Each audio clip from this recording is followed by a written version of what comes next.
Hello, everybody.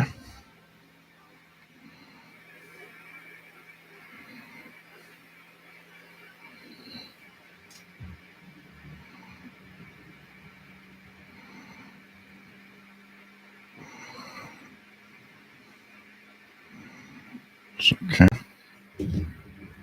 Put it like this.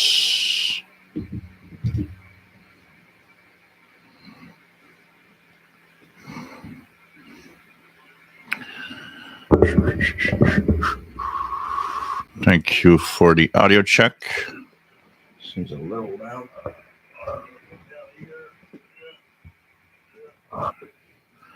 Here we go.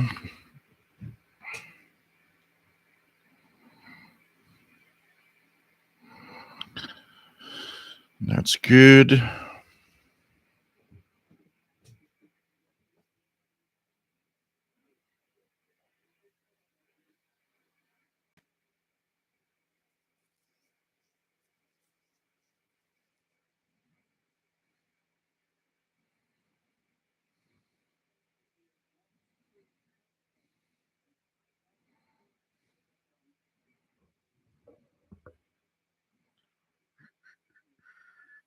Everything looks okay. So, hey, everyone, welcome aboard. This is the Saturday edition of the live show. It's good here. And welcome aboard, everyone. Nice to have all of you here. And let's do this. And welcome aboard, everyone. This is the live show for shortwave radio and radio in general, anyways. We are here every Saturday at 20 hours Universal Time. And we talk about radio and just have fun with radio. Lots of cool stuff here all the time. Great people. My name is Joel. I'm located in Montreal, Quebec, Canada. And, we talk about radio. We've been doing this for, the live shows are for the last 8 years. So this has been going on for a while. Various different backgrounds and different ways of doing it. But we're trying to have fun, entertain, and just have fun with radio in general. There is a fantastic chat room that you can join if you enjoy the interaction with others that share the same passion, and of course, great people that are here to help. If you're new to the hobby, or you've been here and you've been doing the hobby, or you're a ham radio operator for 50 years, everybody is welcome, and everybody has its own little expertise. There are sides of the hobby some know more than others. And all of that together and everybody together, that makes a great bunch of people that has a lot of knowledge and a lot of fun with radio. Listening to the signals in band, actually, you guys, if you want to try it, 15580 radio, Voice of America from Botswana is not bad at all here. So you might want to tune that in. Voice of America English, 15580 from Botswana. Still am surprised when I see people saying, "Oh, Voice of America, I thought they were off. They were gone from shortwave." Like the comment I see regularly of, "Oh, I thought the BBC World Service was gone from shortwave," and it's no, they're not. They're not transmitting towards the target area of North America, but they are still on shortwave and still big broadcasters too, with many, many, many hours and many languages every day. It's interesting how people come to a conclusion due to the fact that they don't hear them anymore, and they're like, well, they must be gone. There's a lot of broadcasters that are still on shortwave, and it's not the 1980s, but it's still interesting. And the more you add to your hobby, and today we're going to talk a little bit about utility signals, which is a column I do for the Messenger and the CIDX Club, and how it has to do with DXing, because we're going to talk about the different type of listener. There's a program listener, there's the DXer, and there are two different breeds and two different kind of people. And so we're going to talk about DXing, talk about ham radio a little bit, also talk about a few things on the radio here, the Yesu, that we're going to take a closer look at a little later. Talk about some of the settings, some of the things I've actually checked out. So, anyway, it's a great chat room. And when all of this is over, there's a Facebook group, which has the same name as the YouTube channel, official SWL channel. And this is the place where you can continue. Lots of activity on that group, people sharing what they're listening to and purchases, new radios or radios they have, and things they listen to, and really a pretty active group. So it's kind of fun. More than 3,000 members there. Here on our YouTube channel, of course, we passed the 40,000 mark. We're already like at 40,100 or something like that. So pretty cool. We're gathering new subscribers at a rate of about 400 to 500 new members every month on a shortwave channel. So not bad for a shortwave radio channel. And hope that everybody going to have a good time. And it's fun to be here, as always, on the show. So, Jay Waterston 69, nice to have you here and shout out to Paul the Cat, as he says. Nice to have you here. Matt, MDK2, 15476. Yeah, it's a very difficult catch here in North America. I did check an SDR in Argentina that had it at a fairly good level at 1900 UTC. That it was definitely on the air, but here it's. I remember hearing LRA 36. They've been on 15476. Somebody told me it was a new station.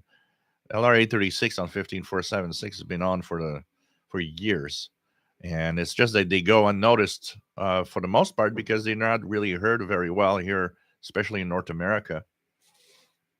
And they're not very high power and all. So sometimes you need to use an SDR. Glenn Hauser focuses a lot on LRA 36 15476 on his World Radio blog and his listening that he does. So I've heard LRA 36 a long time ago. The last time I've heard LRA 36 was from here, maybe 10 years ago, when the noise floor was lower, and I remember hearing a faint signal here. But for the most part, every time I've listened to them was through a SDR, basically. So it's a tough one. It's definitely a tough one, and they do EQSL. I don't know if I have it close by. Saw it the other day. Just gonna check out quick. That's right here. If you guys send a QSL request, you will be greeted with.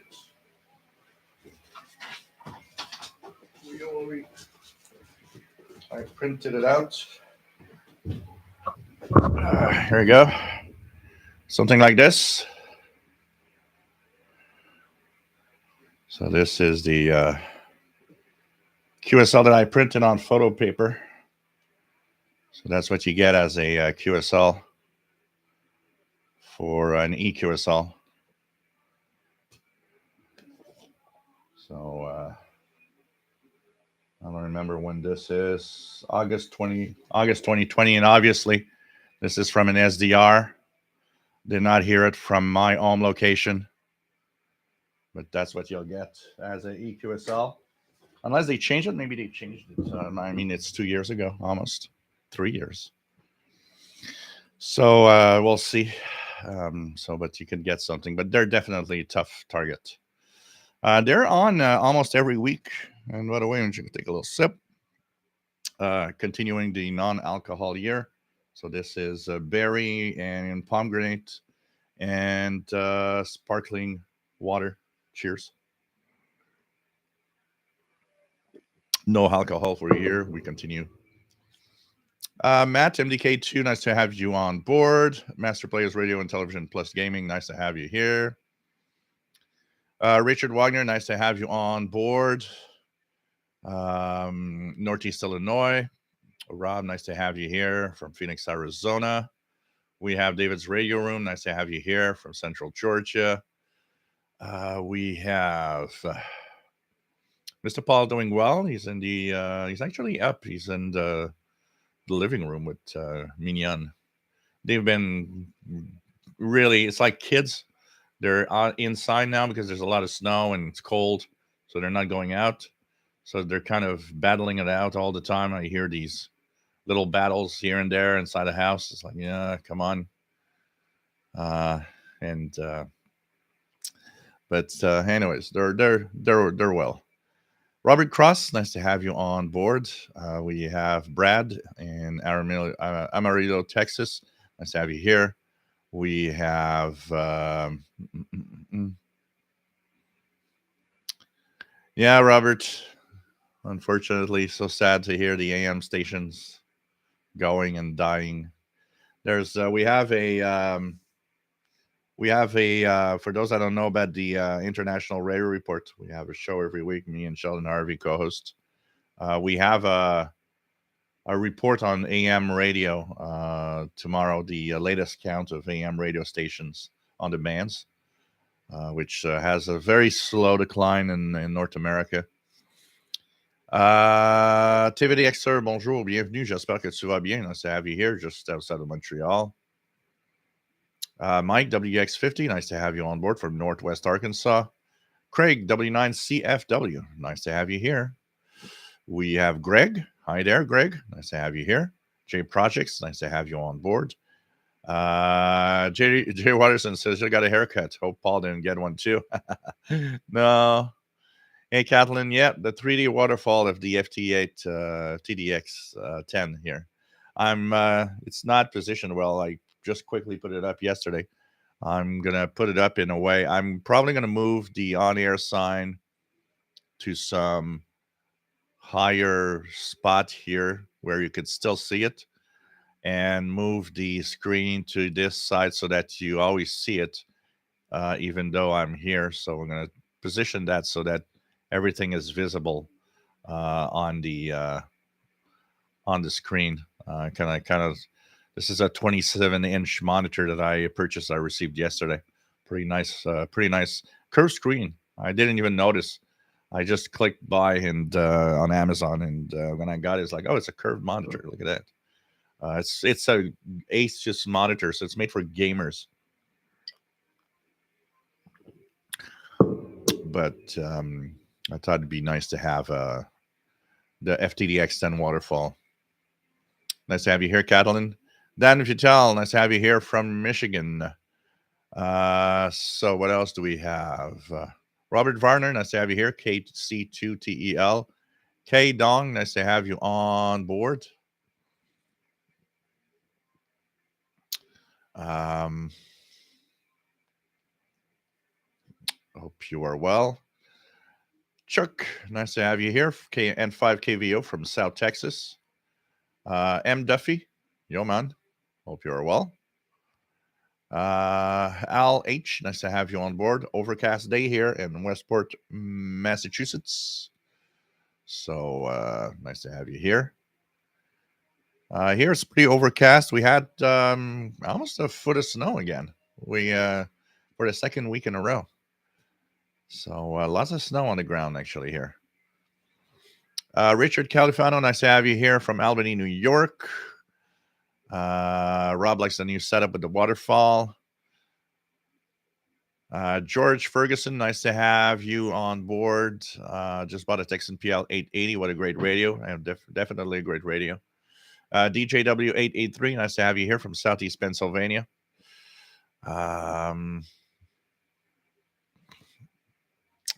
Yeah, well, it's a waterfall kind of, but in a 3D format, which makes it kind of a weird looking. We're going to talk about it because I get a lot of questions on that, and I'm going to talk about it a little bit. What else do we have?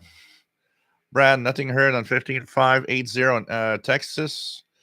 Surprising. There's a pretty good signal up here. Autism radios and more channels to hang out. Nice to have you on board. Still Gabe's radio channel, but with new name. Cool. Welcome aboard, my friend. Kevin, nice to have you here. WS2H says studio monitor looks great. Thank you very much. Carol, W7WXV, nice to have you on board. Good afternoon. And Greg loves shortwave radio. Cool. RJDA Dakota, nice to have you on board, my friend. Larry Gilmore, nice to have you on board. Yes, everybody's pretty good. And he says all is well here in Boston. Cool. Mike WX50 was a ambidextrous shortwave back in the day. Enjoyed both DXing and radio program listening. Michael, nice to have you here. We have Robert Cross. I was thinking, Joe, we all listen to shortwave all the time. Wouldn't you think that radio stations be thinking that people still big into radio listening and leave radio stations on the air? It all has to do with something very specific, which is the audience that is out there. What is the audience out there? That's the problem with shortwave radio. The audience is not necessarily writing in, letting everybody know that they are there. And what happens is that this, of course, equates to the fact that, well, if you're not there telling us that you are listening, then where are you and are you listening?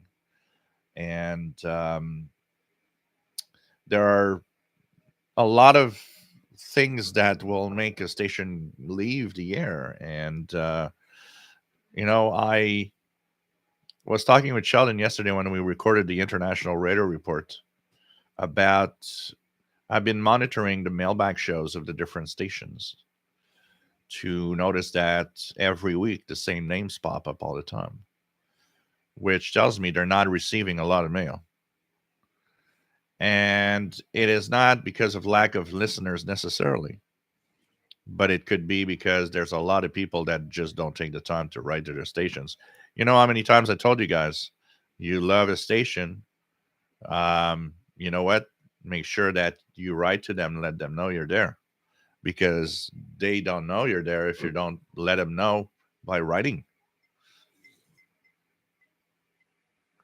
And if at some point you have the impression that there's no listeners, why spend the money to broadcast something? And once again, I'll say it again and again, because a lot of people are like, oh well, they leave and then they go on the internet. They don't. The big gun government-owned stations, most of them stream, yes, but their streams, apart from a very specific audience of specific things like BBC World Service, BBC has a unique stature, has a unique position in what it is as a broadcaster. So I'm pretty sure their streams online are very popular, as well as their radio broadcasts. But think of smaller stations, Radio Prague, Radio Slovakia, things like that. When they and Radio Slovakia did have a mailbag show when they came back through WRMI, and the reason why they came back, they noticed that when they went online only, nobody was listening, because nobody does that. I'm going to now listen to radio. There is a few people, there are a small number of people that do it. But when I say nobody does that, I mean the mainstream people that would be listening on shortwave are just not listening anymore when they go on internet only, which also shows why most shortwave broadcasters, when they left, They didn't stay on the internet. They didn't leave a stream. They just, I'm gone. That's all. The only ones that are really there are the bigger stations. Like you can listen to Deutsche Welle English through the internet, but that's a big broadcaster compared to a lot of other government broadcasters. The BBC is another one. Maybe Voice of America is part of what people might listen online. There are a few like that. But honestly, for the most part, what you have is gone. Radio Australia, somebody said, well, Radio Australia is there. It's not Radio Australia. Radio Australia, even in the end, when it was on shortwave, was not Radio Australia. It was the Australian Broadcasting Corporation. It was not what Radio Australia that we knew back in the day was all about, which is a catered um, program for the audience that is shortwave, which is a different breed of people and a different type of person. They switched to the ABC. Well, Radio Australia isn't on the air, isn't streaming. They're calling themselves Radio Australia, but they're not. They're the ABC, the Australian Broadcasting Corporation. Got to make a difference with that. There is a huge difference with that. So, there's a lot of things like that when you lose your soul, Radio Canada International was an example. When they started broadcasting more of the CBC rather than being Radio Canada International, it's not the same anymore. You're not having programs dedicated to the shortwave listener anymore. That's not what it is no more. I can bet you that there's not a lot of people listening to Radio Canada International on the streams. I could bet you that. And look at how slowly the CBC is trying to kill even the stream off.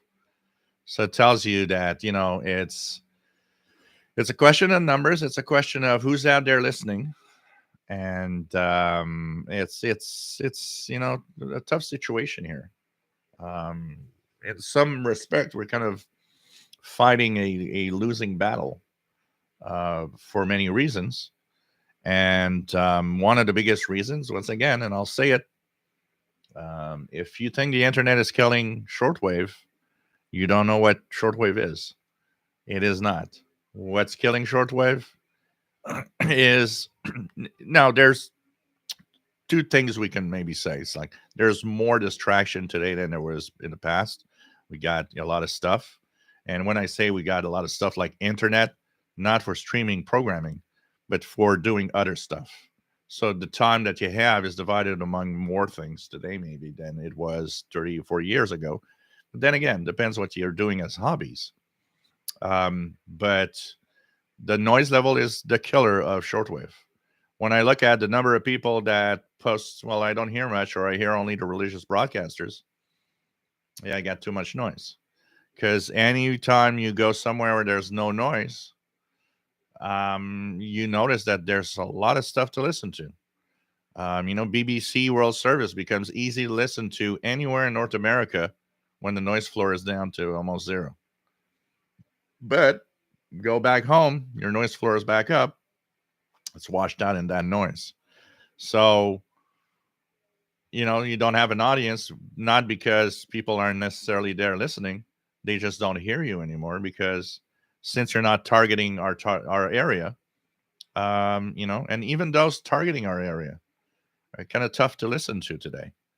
There's I look at a lot of people, on the West Coast, for example, you guys have a hard time with everything that's European, Radio Romania, Voice of Turkey, Radio Stereo de España. Have a hard time getting these stations. It's tougher in the West Coast than it is in the East.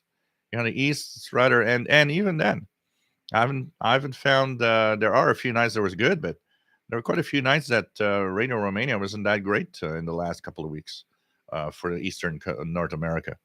So it's tough because why stay on the air if there's no audience or you have the perception of no audience? That's the problem. You're spending money for what? And that's where it all counts, because everything comes down to how much money we're spending for the results that we're getting. What else do we have? Edward, nice to have you here. Ectoplasmic, nice to have you on board from Extreme East, Texas. Mickey Dalmage, nice to have you here from Sherwood Park, Alberta. Back in the 80s, we used to hear LRA 36 on a Sony 2010 with a whip. Oh, those were the days. Yep. Noise level was so low. And I mean, it's, look at the today. LRA 36 is getting somewhat of the high propagation and the high solar activity of the 80s, pretty much as the solar flux above 200. But it's the noise floor is just killing everything. I'd be curious with a noise floor that's really gone, how many more people would have heard LRE36? Edward, I put some QSLs into a holder I bought. I thought there was a standard size, but some barely fit in. West of Turkey one is about the size of your Antarctica one. Yeah, there are different sizes of QSLs depending on the broadcaster. Some have bigger cars than others. Vojislav, nice to have you here from Serbia. We have. Let me just go down. Go down. Try to catch where I was.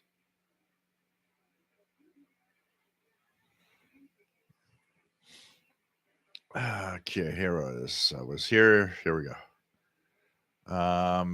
We have. Yeah, you know what, Edward? A long time ago when they started doing EQSL, that's where the idea came from. I don't print them full page like that, all of them. Usually, what I'll do is I'll print them kind of postcard size or QSL size, and print many on one page of paper, of photo paper, and then cut them out. But it gives me a paper QSL for my album. So I've been printing most of the EQSLs I got. I've been printing them out on photo paper.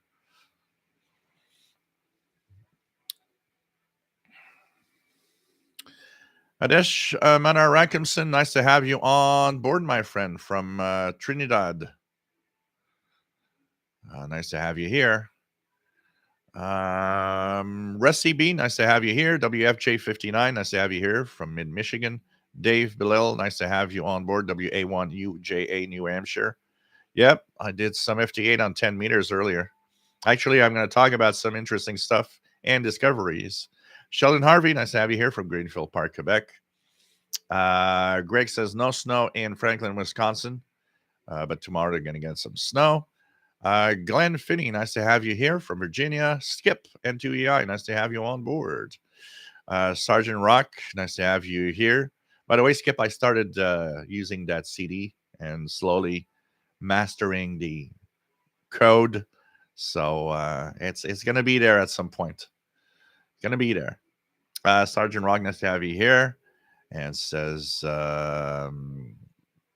great show, knowledge, kind of like the Silent Key. Arnie Caro, yeah. Good reception into humid Hawaii.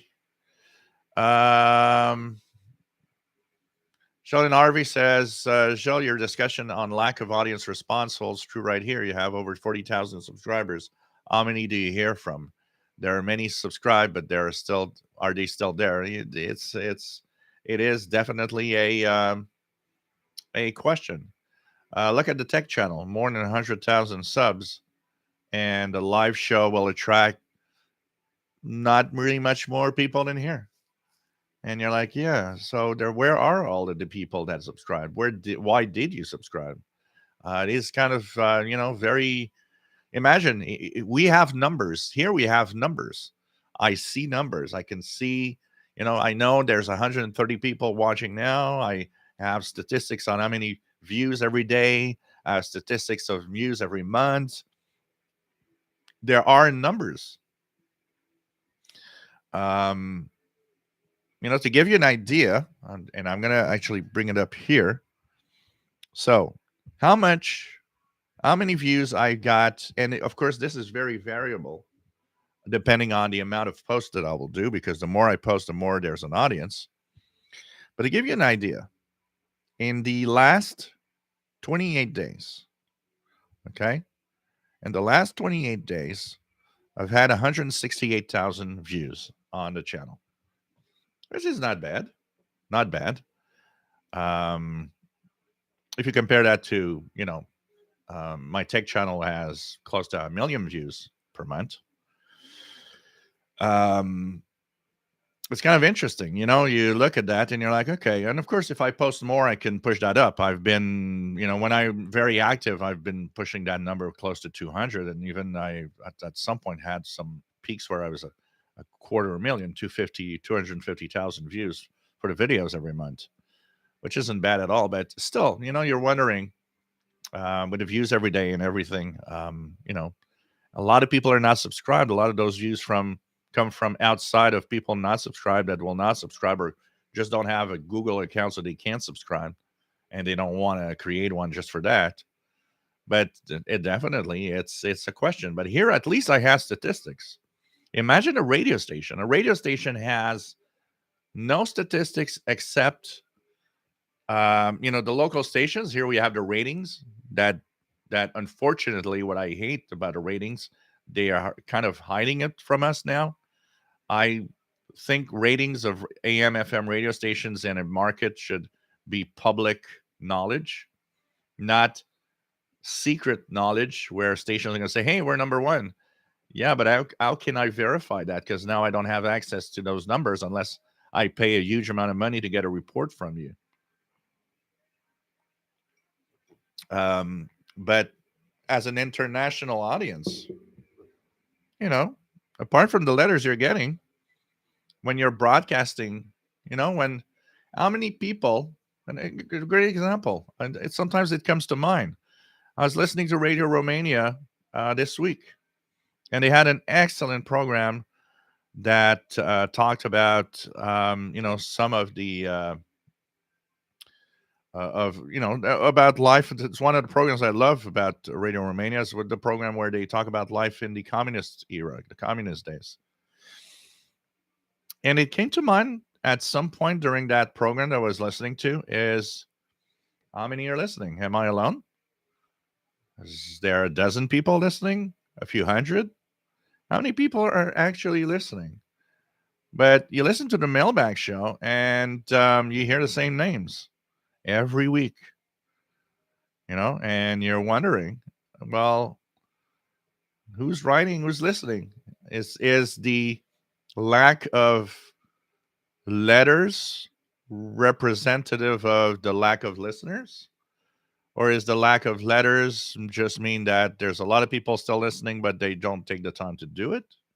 It's a tough one. It's a tough for a radio station. It's there. You don't have any statistics, and the only statistics they got, and look, Radio Slovakia had some statistics when they left with their main transmitters in Slovakia, and they ended up on the internet.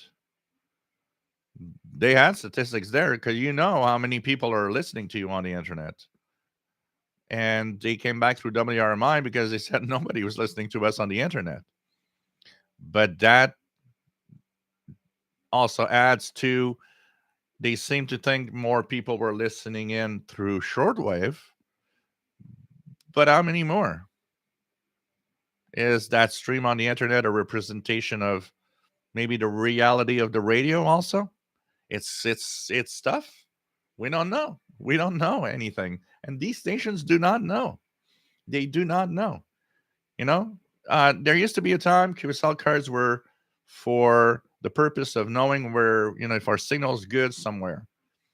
And today that is not needed. A radio station gets on the air today. You just go online, check the Kiwi SDRs and your target audience.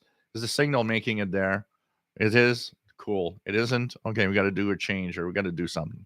But you don't know if people are listening. You don't know how many people are listening. There are people listening when there's a special event or some special show. But on average, day to day, how many people are actually out there listening? That's an interesting one. Adesh Minar Rankinson says no medium wave stations here in Trinidad and the Caribbean. Only had two stations, 6:10 a.m. and 7:30 a.m. all gone, and they were multicultural. Yeah, medium wave is a bit of a tough sell. It's like they're going off the air everywhere. MB Studio Services. What SDR software is on your computer monitor on your deck? It is not computer software. It is the Yaesu FTDX10 transceiver. It has an output. It has a touchscreen, and this is the output of the radio on the monitor. So this is not a computer or a, well, it is a computerized transceiver. We're going to call it like that because it is technically a computer, but this is not an SDR software on a computer with an SDR. It's really the transceiver. Actually, if we look here, I'm going to go here and bring the camera. You're going to notice that just here, the same small screen is just here. This is the screen on the radio itself. And what you see on that monitor is the output of that screen of the Yaesu transceiver. So just to let you know. Greg, how do you write to shortwave stations? Well, that's a good question that a lot of newcomers probably want. I'm just going to go down quickly a little bit more in the chat to catch up. We're going to talk about writing to stations. Absolutely. René Charbonnier, nice to have you here from the Netherlands. Nice to have you on board. What else do we have?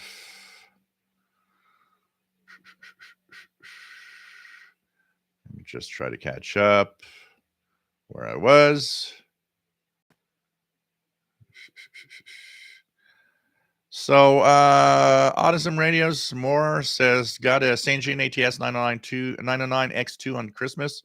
Do not recommend taking it with you in the car because no shortwave, longwave, airband, and medium wave, but less FM stations.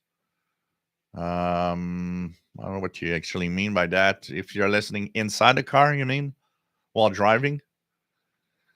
RJDA Dakota, domestic noise on the bands is what's really killing shortwave off shortwave. All I would really have to do is go down to the woods to listen. Later this spring, I'll probably do that, and even warmer days now. Yep. Robert Cross picked up Voice of Turkey last week on shortwave. Adish Renard says the medium wave stations in Trinidad started up between the 40s and the 60s. They went away for good by 2010, which is sad. Dean, nice to have you here. VE5 SPR currently on FT8 10 meters going nuts. And there's the North America QSO party. Yeah, definitely. I was on 10 meters earlier. Absolutely. Thank you, Dean, for the tip. Nice to have you on board. And thank you so much. Dave, greetings from Europe, overseas. Nice to have you here from the Czech Republic. Radio enthusiast. I like that. Kevin just got back from delivering a package to a neighbor who lives a quarter mile from me. FedEx delivered her package to me. I don't know her, so I actually was a little nervous. Porch thief. Yeah. You never know how they're going to act. There's one here. We have the address. The address on the front of the house is rather small, and it's 2 6 apartment buildings next to each other. So from time to time, my packages go to the next one, and the next one gets package. I get the packages from the other one also. It's kind of, come on, guys, can you read? I noticed it almost never happens with Amazon because I noticed they have GPS, very accurate GPS enabled stuff. When they actually scan, if they're in the wrong address, it says, nope, you're not at the right place. It's like, oh, that's cool.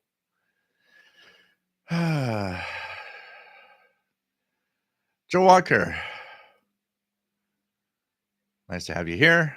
Or Don, nice to have you on board. K2ADC.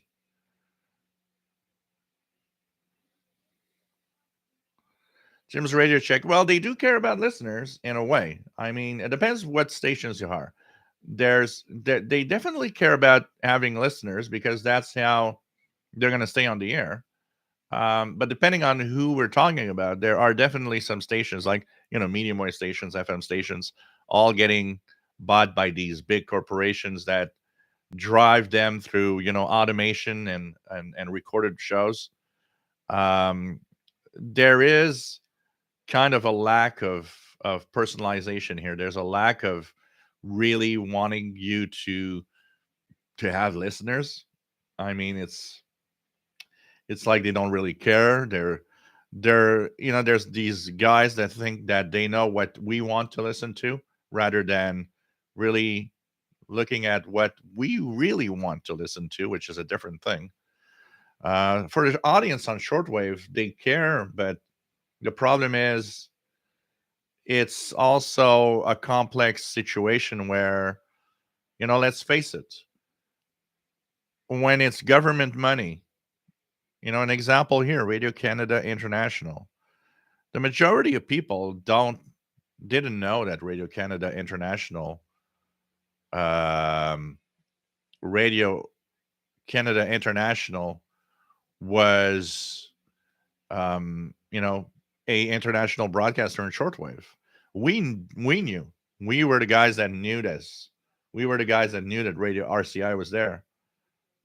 And a lot of people that worked abroad, that worked overseas, loved to have RCI. It was the link to Canada. But in a bigger picture, tell a taxpayer, even though it's a small cost, it didn't cost much per, cost a cup of coffee per person or something. Um, even though it doesn't cost a lot, when it's time to tell people this is what we're spending in money of your money, we have this thing that transmits to the world. It's not technically for you. Well, it is for you if you're outside of Canada, but technically it's for not around the world. What does that bring you? What does that matter for you? Why would you care and want to pay for that? It's there's a tough thing here. Look at the BBC. It's a lot of money in the BBC. There's a lot of money in the US. I'm pretty sure that the majority of Americans have no idea that there's something that's um, the U.S. global media thing that has funding for Voice of America and Radio Free Asia and Radio Free Europe and all of these outside voices.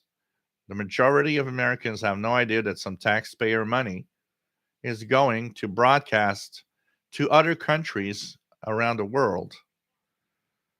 Ask your neighbors. Go out and ask your neighbors. Oh, do you know we have something called the Voice of America on shortwave? And we are paying Radio Free Asia so that we can send our own thoughts and way of thinking and our own rhetoric to Asian countries and China. Nobody knows that. And what would they care? Then you're going to have, and that's where it's all complicated.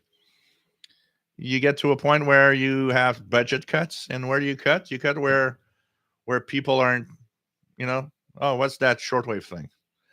It's a complex situation. I'm gonna tell you that. Glenn, nice to have you here from South Carolina. Internet just came back. Woohoo! Michael said, good show today. Nice to have you on board, and thank you for still number one radio host. You can write some of the broadcasters on the website. Yes, definitely. There's that. James, WA1125. Nice to have you here from Prospect, Connecticut.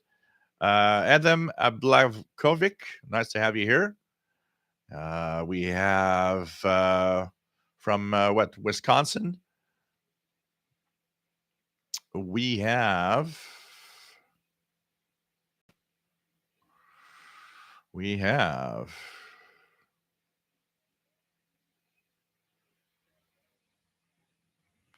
what do we have? Joe Walker. Nice to have you here. Anyone heard anything about SDR Connect? Yeah, it's supposed to be out at some point. It's close to release. So I would guess that at some point we'll soon have some news about it. Tommy, SA3ATF, nice to have you here from Sweden. Ricky, bonjour, nice to have you here from Alberta. And as much as I complain about RF interference in my home, it's way worse here. Greg Sher, nice to have you on board. Fred Waterer, Shortwave Radio columnist, would love more feedback and input from readers as well. Yes, definitely. Look at me and Sheldon with the International Radar Report. You know, getting feedback is a tough one.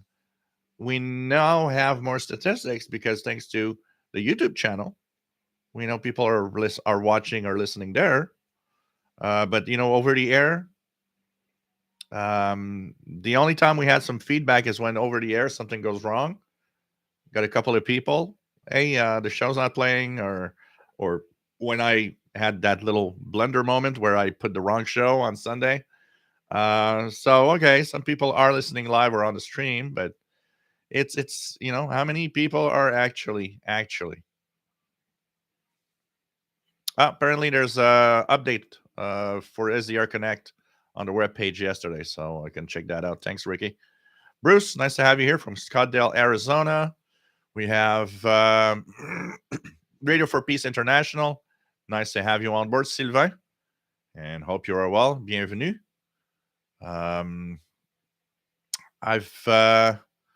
It's been a while since I've heard you guys on the air. I need to check your schedule. It's been, I think last time was maybe early December. Check it out. If you want to share the your schedule with everybody on when you can listen to Radio for Peace International, let us know. What else do we have? Vahid Wafapur, nice to have you here from Washington, D.C. Noise levels are high in the city as well. Great conversation. What else? Autism Radio says just figured out how to FM transmit on your just line out to a headphone jack and turn on the squelch to where you can hear the static, and you got a FM transmitted station. Okay. That also is ectoplasmic. That's another good one. Absolutely. The first question that would come to mind to most Americans is, what is shortwave? And I'm talking about Americans because we were talking about the Voice of America and all of that, but that would be valid for most countries, probably. Here in Canada, if I go to the other neighbors, they all look at my antennas and all like, wonder what that is all about. Curtis Gump, nice to have you here. Texan PL 320 radio is a fairly good radio. I enjoy the radio. Cool.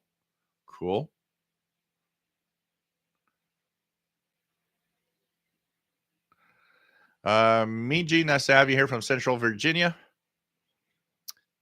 We have Doug Smith, nice to have you here, 73. We have, and we are down the chat.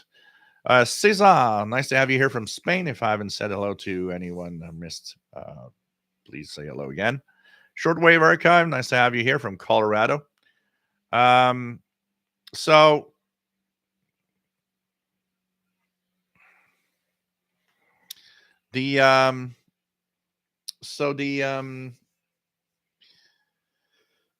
first of all, we're talking about writing to a station. How do you write to a station? What are reception reports and stuff like that? Where do you get information on that? So here's the thing. First of all, stations want to have your feedback. Often, if you listen to the programs, they will give you the information on the air about how to write to them, often through either postal address or an email address. Many broadcasters have their own website. So if you Google Radio Slovakia, Voice of Turkey, you might actually get to their webpage.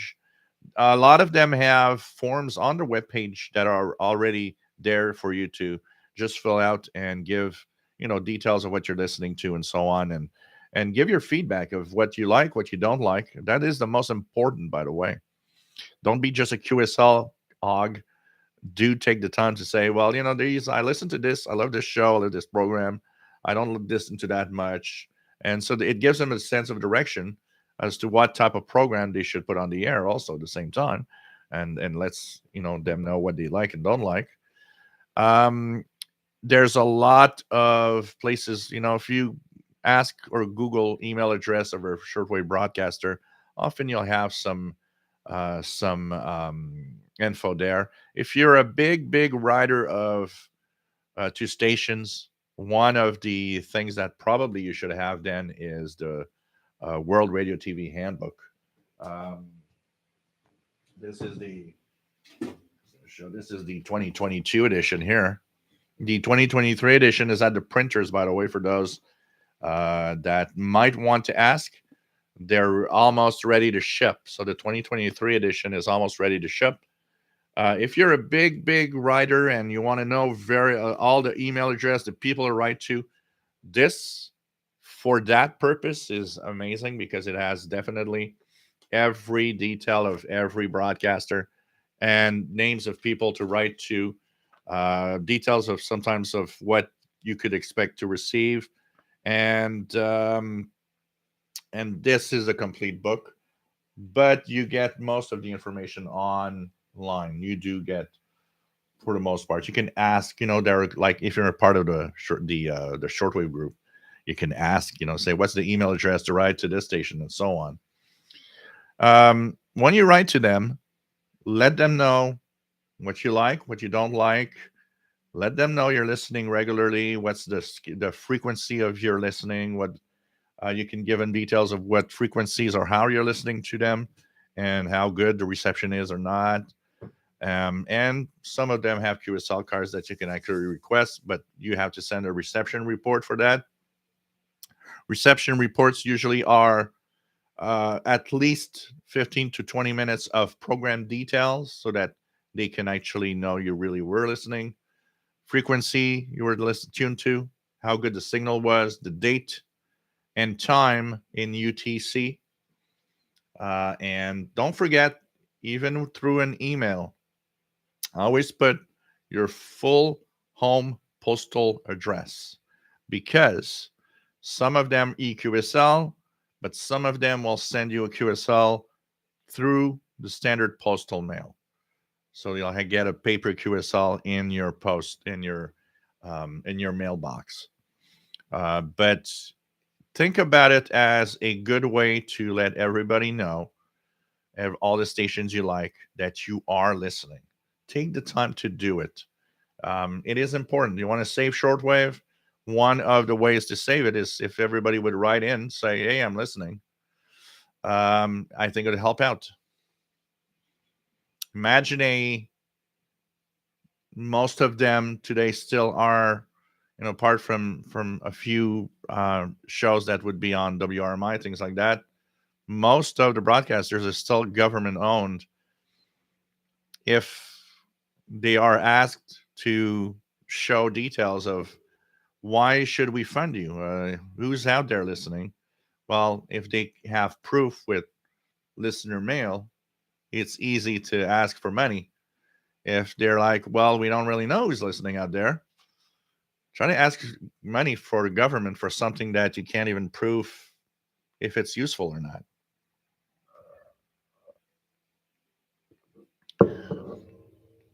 It's one of those things that and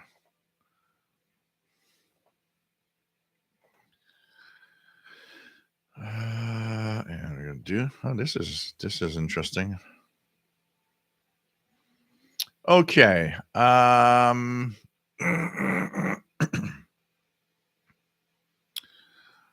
else do we have? Curtis Gump, the TEF 6686 radio got one of these radios good. Okay. Vahid Wafapur says, I know a guy that works at Voice of America, but I think this is because I work in Washington, D.C. Yeah, possibly. Quadraphonic Gospels, nice to have you here from Miami. RGA Dakotas is another neighbor told me that he came back from a vacation in Brazil. I told him I could hear Radio Nacional Amazonia, and they were mind blown. Yeah, of course, they don't know. Hey, Matt, MDK2, nice to have you here. Glenn, my house is a swamp of radio noise. Unplugged everything, and my electronics workbench, the LED lamps, really put out RF noise. Yeah, you got to choose them carefully. Lost Branch Ranch, looking for tips on getting do-it-yourself antenna for better reception. Well, the first thing to do is an outdoor antenna. Just put a piece of wire, nothing fancy. But you have to, enter it through your home in a shielded cable. That would be the easiest, simplest thing you could do yourself. And depending on the noise floor you have, that is also the simplest way that you might just improve reception overall. Then after that, if that doesn't work, then you get into magnetic loops. There's, if you want to do it yourself, there's some magnetic loops that you can find online, the schematic and how to build one for yourself. But if all hell, breaks loose in noise, MLE30, not expensive and good way of maybe getting something out. RGA Dakota, I narrowed down the types of light bulbs that you can use that are LEDs, and I have best luck with Philips. Yeah, be careful which ones you actually use. It's very important. I'll show you guys what I have. Show you guys what I have. I got a box right here. And these are pretty good. These are pretty good for me. These are General Electrics, and these are equivalent to 40 watts. But I also have some that are 100-watt equivalent, and they're refresh LED. This is actually pretty good, and the noise, you turn them on and you don't even notice noise. So that could be something for you guys if you see those. The LED, GE LED refresh bulbs, pretty quiet.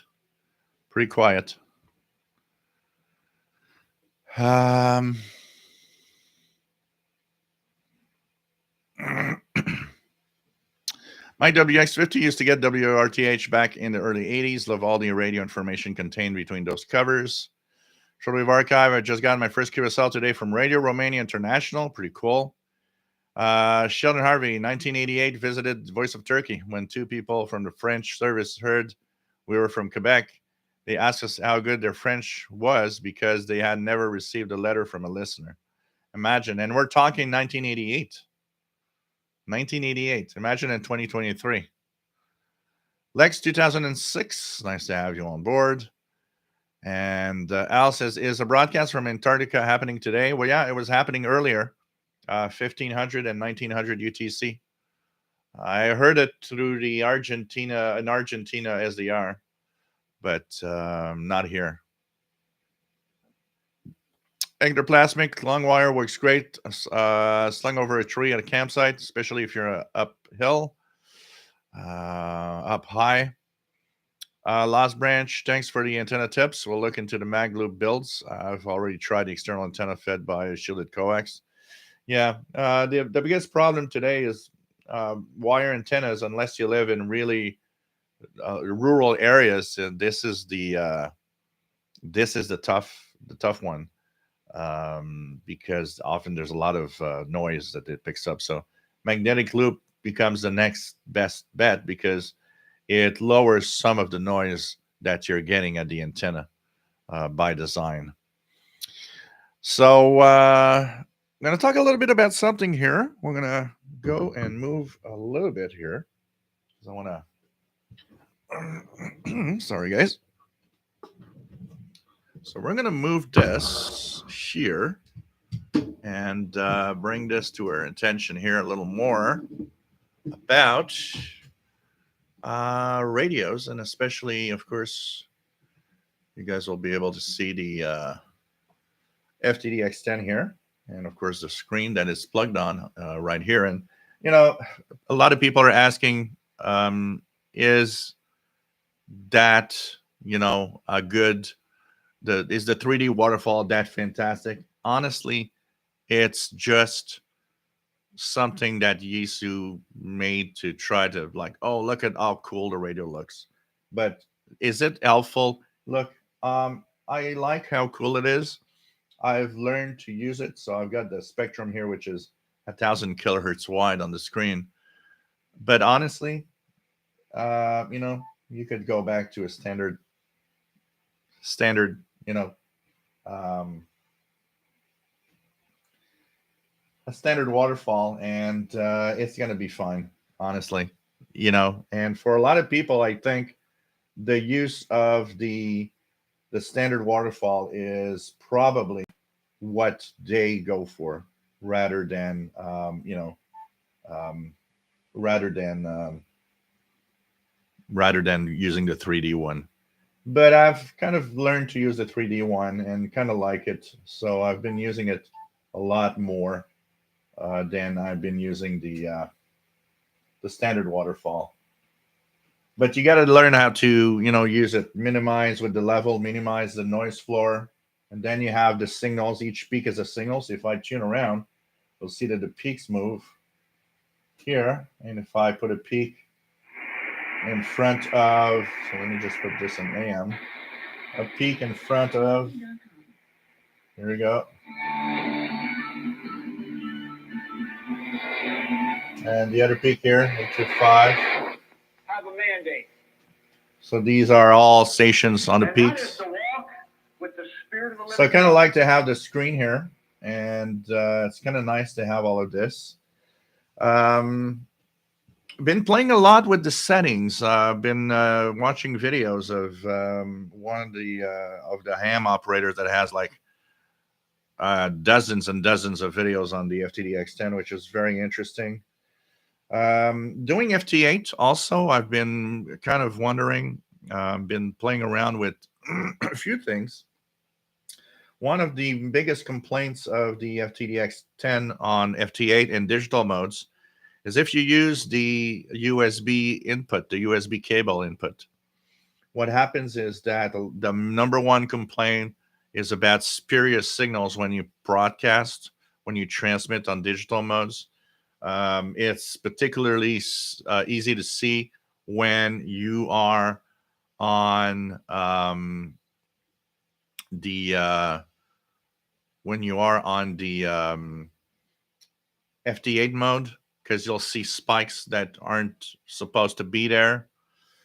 So it's very touchy, the way that you have to set it up to really, really have good, clean audio in FT8 broadcasting when you're using the transceiver is important.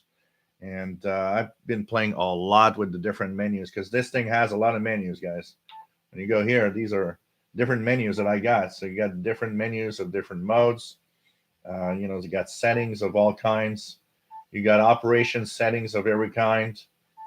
And so plus here, all the settings that you have of all of that means you've got tons and tons of things to look at and tons of things to look for. So to clean up the radio's audio on FT8 and digital modes, it's important not to overdrive the audio, which is probably the number one problem for a lot of people.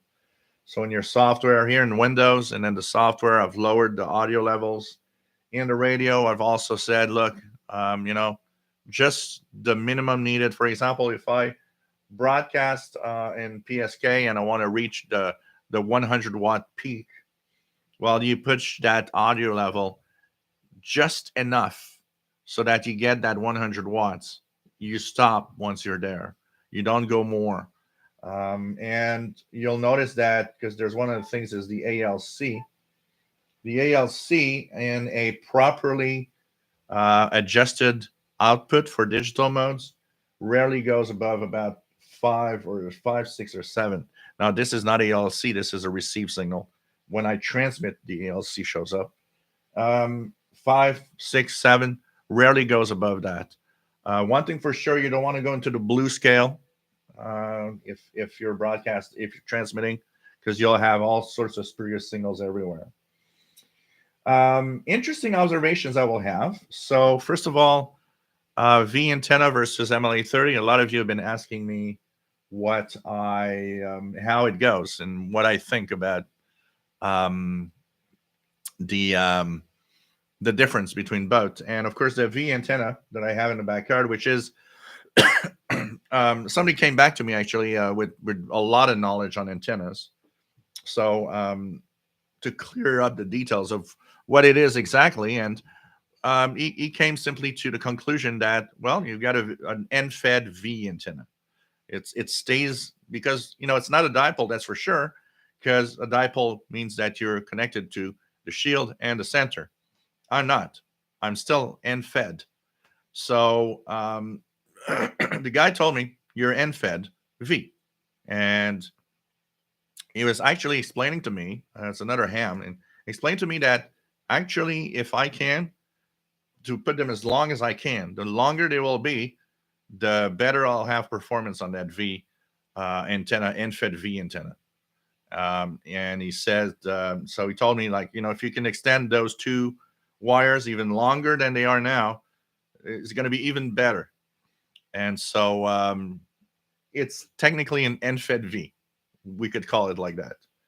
But I've added 80 feet of wire now. I have 80 feet of coax going to the back. And that did change the properties of the transceiver. First of all, I noticed that I have to retune the auto tune more regularly, because I was broadcasting, like if you do FTH, you're always on the same frequencies in every band. And the transceiver, the FTDS 10, has automatic tuner memories. So if you go back to, so for example, here, if I switch and I go back to 28074 with all the FT8, what you'll notice is,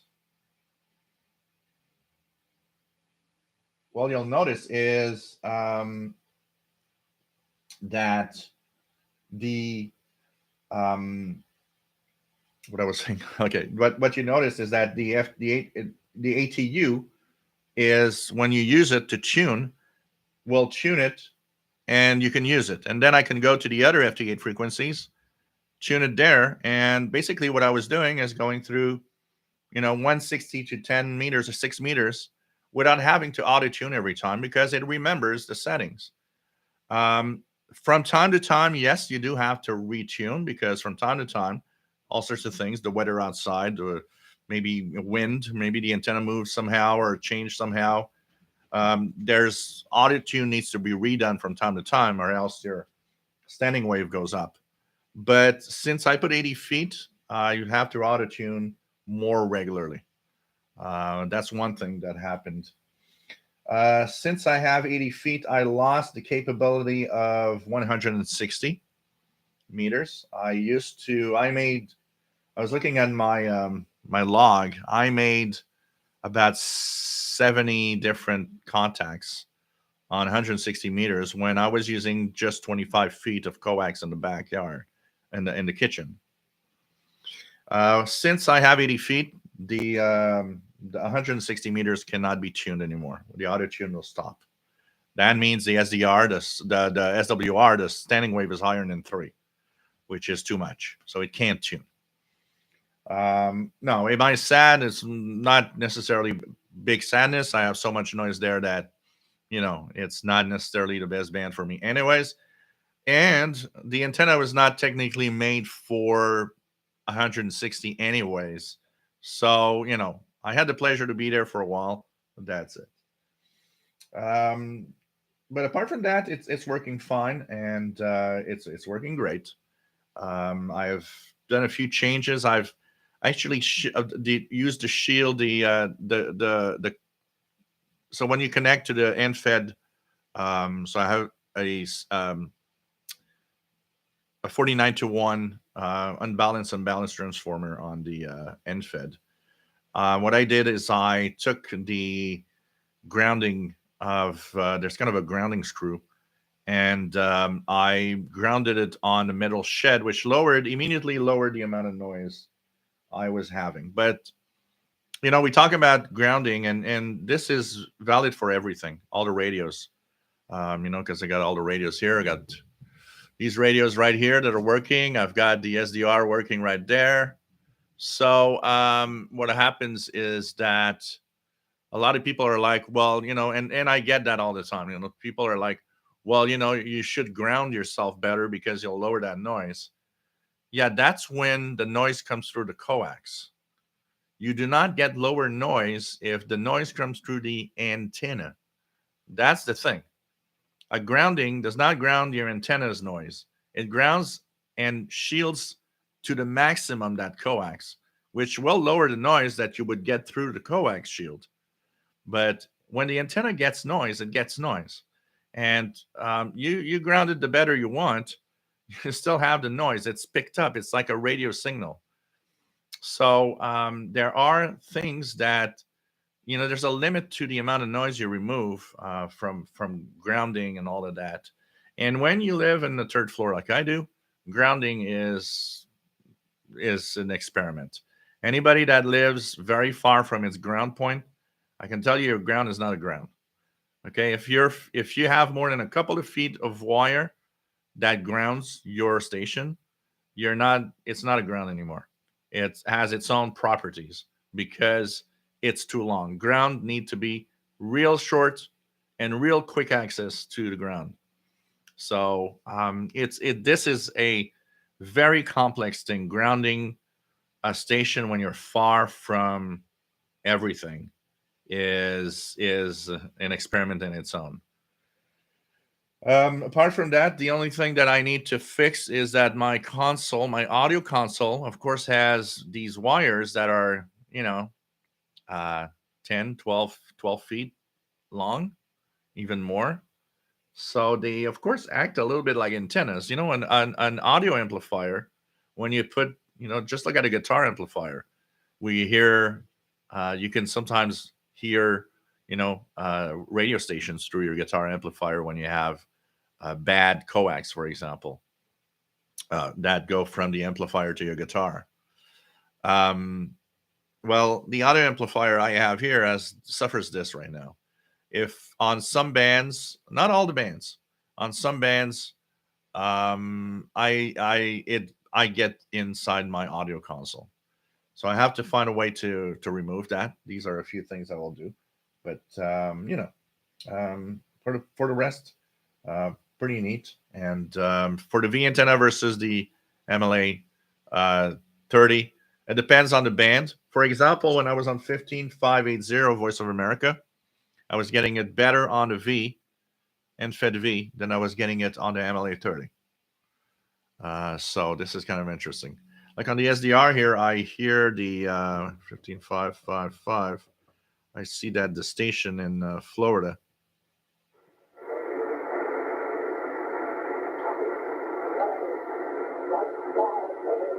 So 15555, the station in Milton, Florida is there.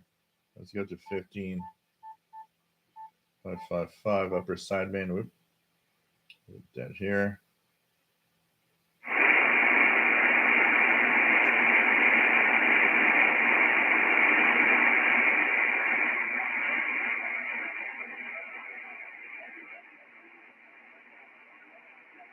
And here,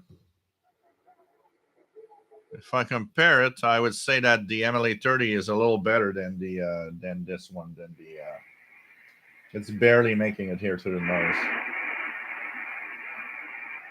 So, anyways, nice transceiver. I thought that this would be cool to have the screen now. So if we listen to some of the broadcasts or some of the stuff, like if I go on 11780, we'll see for. And here we go.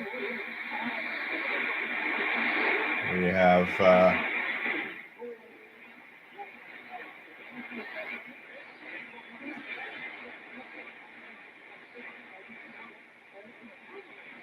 have Radio Nacional Amazona Brazil here on 11780. And of course, if you go around and tune, Radio Marti.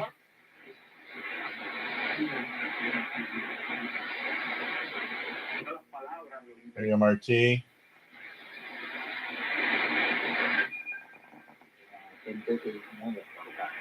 That's Spain. So it's nice to see the 3D effect of moving when you tune around, of all the signal that are tuned. But here, 720 is Voice of America. Very strong with some music. So it's kind of nice to have that and tune around. So, anyways, that was the talk of some of the settings and some of the things I wanted to that I played with and modified and changed in the different settings of the radio. So hope some of you guys enjoyed the little radio-ish discussion on that. Okay, what else do we have in the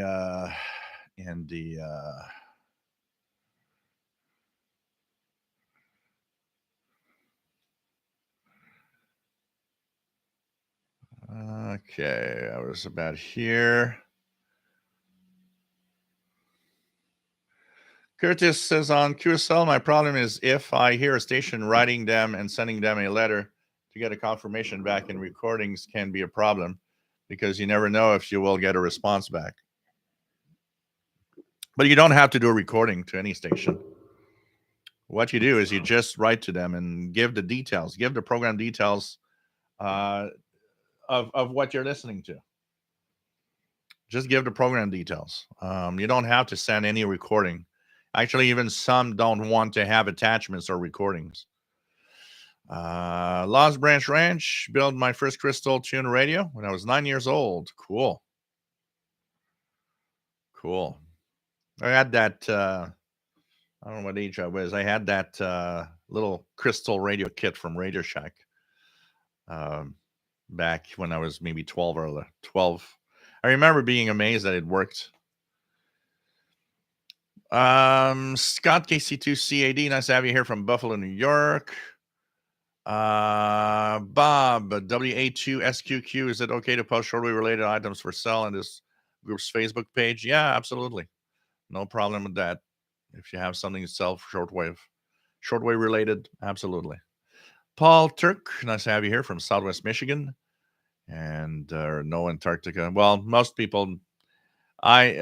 people in North America probably didn't even get the transmission. Most of it was you had to use the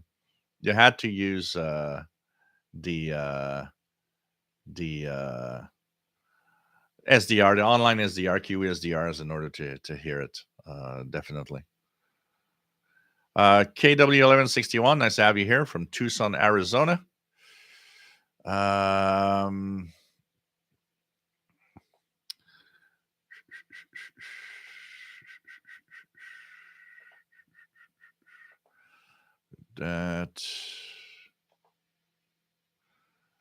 That. Just going to take care of a couple of things. Here we go.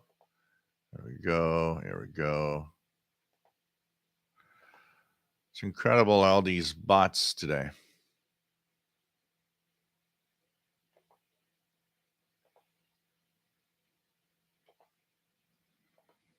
There we go, and here we go. Okay, what else do we have? Take care, Hadish Minar Rankimson. Always nice to have you on board.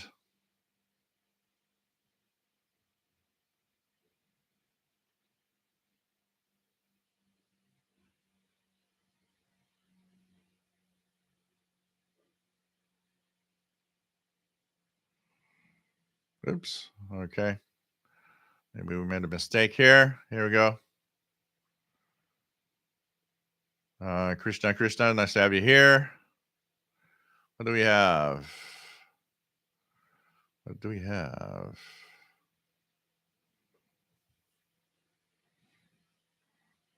Krishna, with a variable capacitor, maybe filter some noise out. Might be fun to try. Long wire meets the radio. Yeah, well, this is a transceiver, so we're not going to play with that. And I doubt that. Yeah, I don't know. We'd have to see on the receive end at least. RGA Dakota, when I was a teenager, a friend told me that some of the local radio stations came in on his guitar amplifier. Stations about 630 kilohertz were coming in. Yep. Yeah, definitely. I had a faulty cable that the shield wasn't connecting well. And when I would plug in my guitar and my Marshall amp, I would hear radio stations. It acts like an antenna. There's Radio Room. He should have sent a for a QSL card. My receiver is a Marshall amplifier.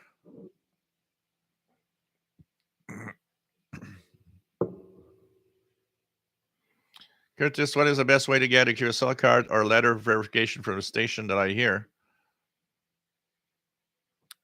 Some recordings can be an issue too. I like to record the stations I hear.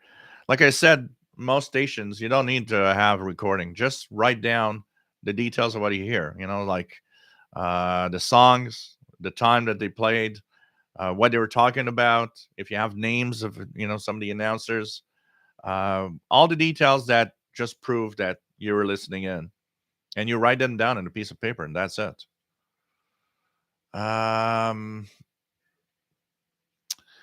Mickey Delmage just worked Hawaii on 28503. Is working all North America, including VE2. Very good signal. 28503. Let's check that out. Do I hear him? 28503.8.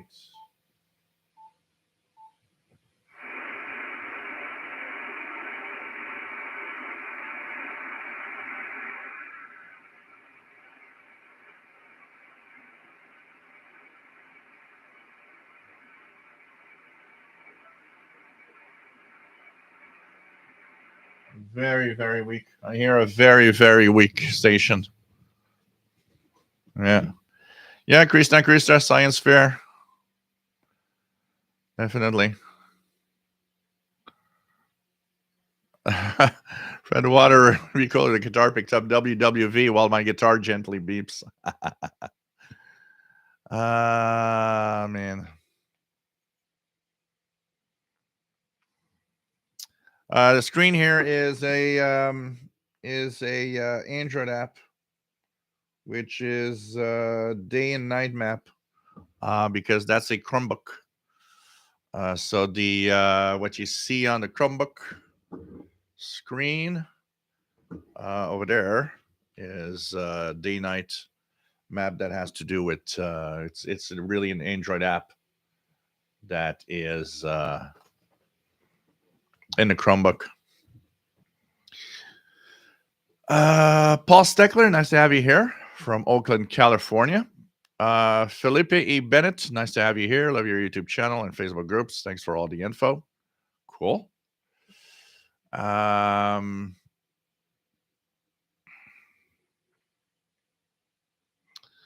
else do we have? Master Players Radio and Television plus Gaming. Imagine replacing a metronome with a shortwave radio that receives WWV. What would be the difference? What would the difference be and why? Well, a metronome is just taking time, so WWV's time pips could be used as a time standard for a song. And don't forget that there's the second minute. I believe it's the second minute. There's one of the tones that actually is the a tone that is what? The A note on a piano above middle C or something like that. I don't remember the exact wording. Paul, have you made contact with the guitarist Joe Walsh, who is an amateur extra class? No, I've not had the pleasure to talk to Joe Walsh. I do know he is a active amateur operator. We even have a recording of him talking about the ARRL for the show. Mike Jam, nice to have you here.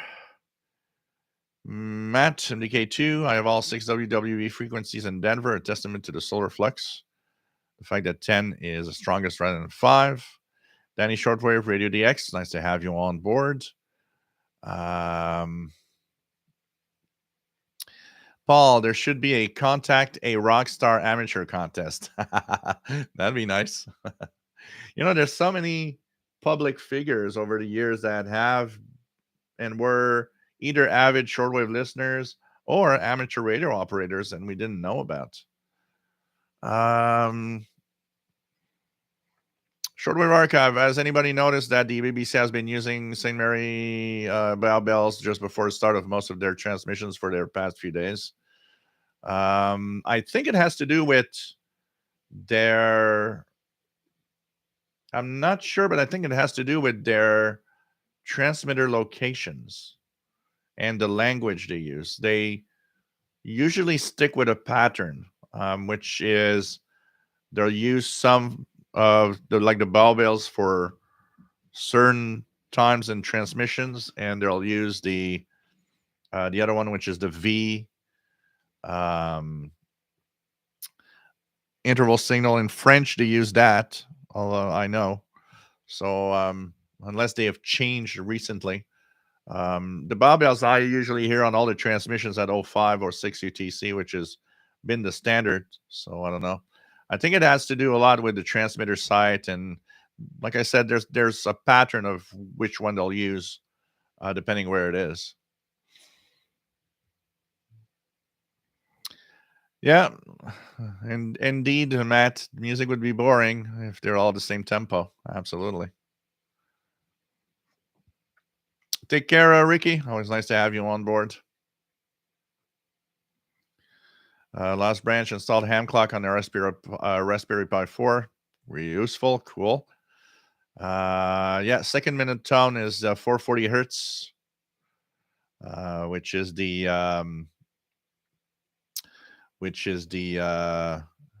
A note.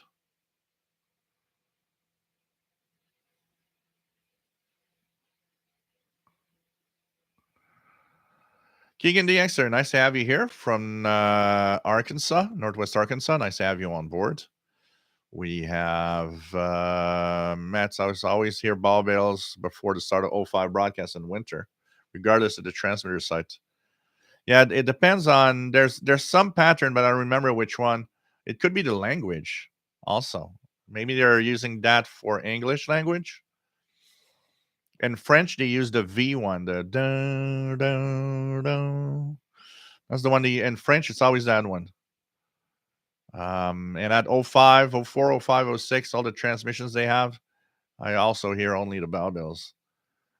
Maybe it's language related. Maybe all the English language transmissions use that one. I don't know. Curtis, have you heard the DX test from WNJC 1360 from New Jersey, Morse code and sweep tones? Yeah, I did get it slightly one night. Is it? Are they still active?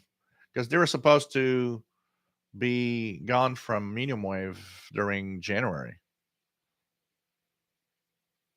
Yeah, there is definitely. There's a lot of them that do come on without the interval signals, but I guess they saved money by doing that in some form. Depends on the transmitter site. Yeah, I don't know. Has anybody heard the WNJC 1360 lately? Are they still on the air? Just out of curiosity.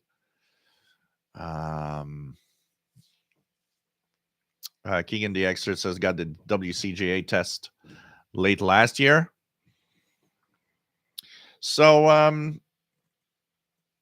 a few things to talk about.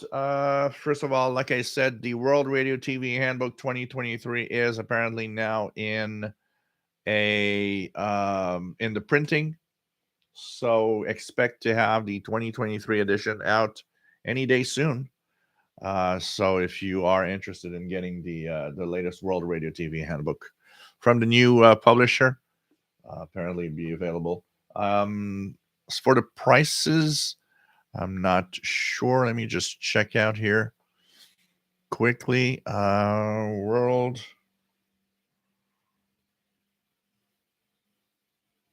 Radio TV Handbook. Did they put any prices on it?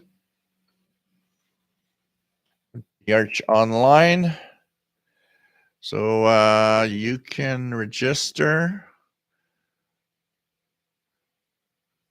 Will be soon available for ordering from the website. So still no still no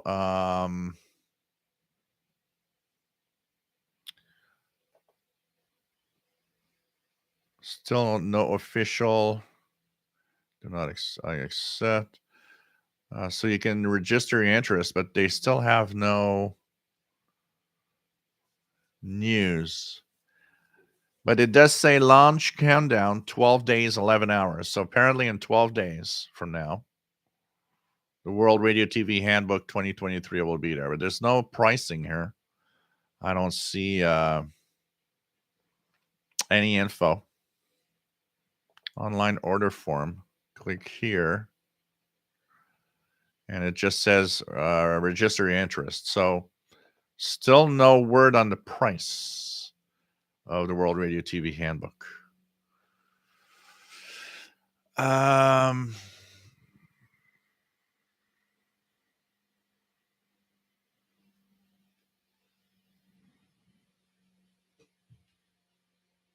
RGA Dakota, the 3-tone signal for the BBC or tone scale BBC. Fun fact.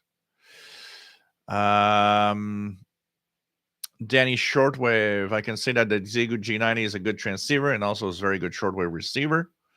So, yeah, I'm going to check that out at some point. Fred Water, where do you get the WRTH? Well, right now I see that it's only on WRTH.org website, but it probably will be available through some of the outlets from other places, I would guess. But right now it's they have an order form. Apparently, it's going to be on the website. I would check maybe Amazon and some other places. I would guess they're going to try to have some other resellers that will have the World Radio TV Handbook also. So as the details get there, we're going to probably know more. But for now, apart from their own website, I don't know where it would be available. Curtis Gump heard the Montana DX test on 880 KJJR and KSEN 1150 test. These stations go out well in the Morse code and sweet tones. Jim Gordon, Radio New Zealand, still coming in well from 09 on 13755 kilohertz. Listened to it yesterday on the D808. Matt says the latest email from World Radio TV Handbook said that their next update will include details about where to buy it. So it's going to come in soon, I guess. So it's supposed to be in 12 days for those that want one. Once again, you got to know what you're getting into. This is not a good old style, it's not a dedicated shortwave book. And this is very important to understand. I think there's a lot of people that have the wrong interpretation of what this is. So when somebody tells me, well, this is too expensive, it's not for what you get as information. But you have to want to have that information and use it. For a shortwave listening standpoint, for schedules and stuff like that, yes, it's too expensive, and this is not a book for you. It's not a shortwave book. It's a radio directory for TV, FM, AM, shortwave, all of it. It is a great directory for information about the broadcasters, who to contact, transmitter information and accurate transmitter information, power levels, and so on. There's a few, of course, radio reviews and stuff like that. But I think too many people think this is a shortwave book when it is not. It's a broadcast directory, and it is well researched. And yes, it's expensive, like every good book is expensive. For the information that it has, it is not too expensive. I don't think so. It is really well done.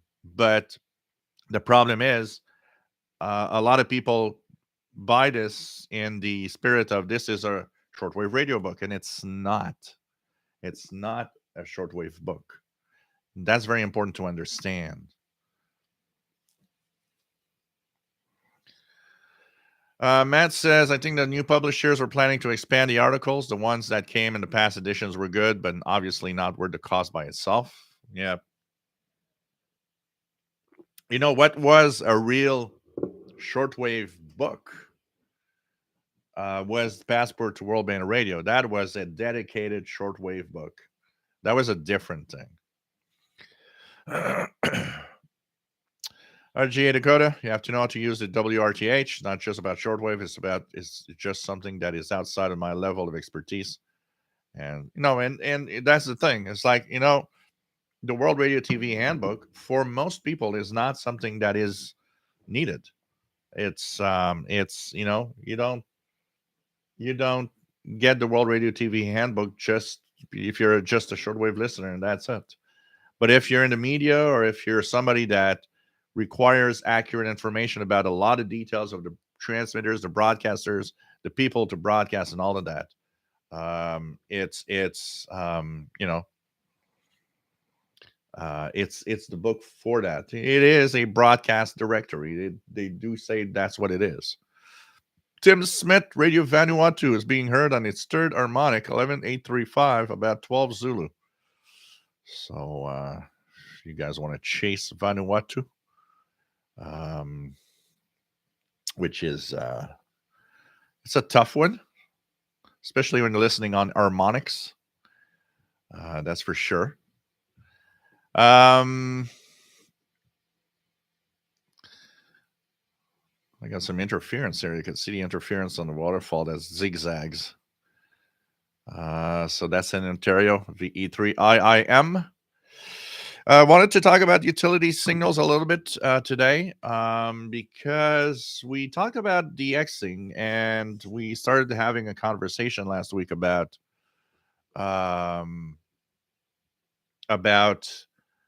the fact that a lot of stations use relays, and for DXer that is not fun because it's not a country of origin. And we talked about how there's the DXer out there, and there's the program listener. I'm a little bit of both. I like to listen to program and have an easy listening experience, and I love the relays of WRMI for that. Tune in, great signal, listen to the program, listen to the broadcast, fantastic.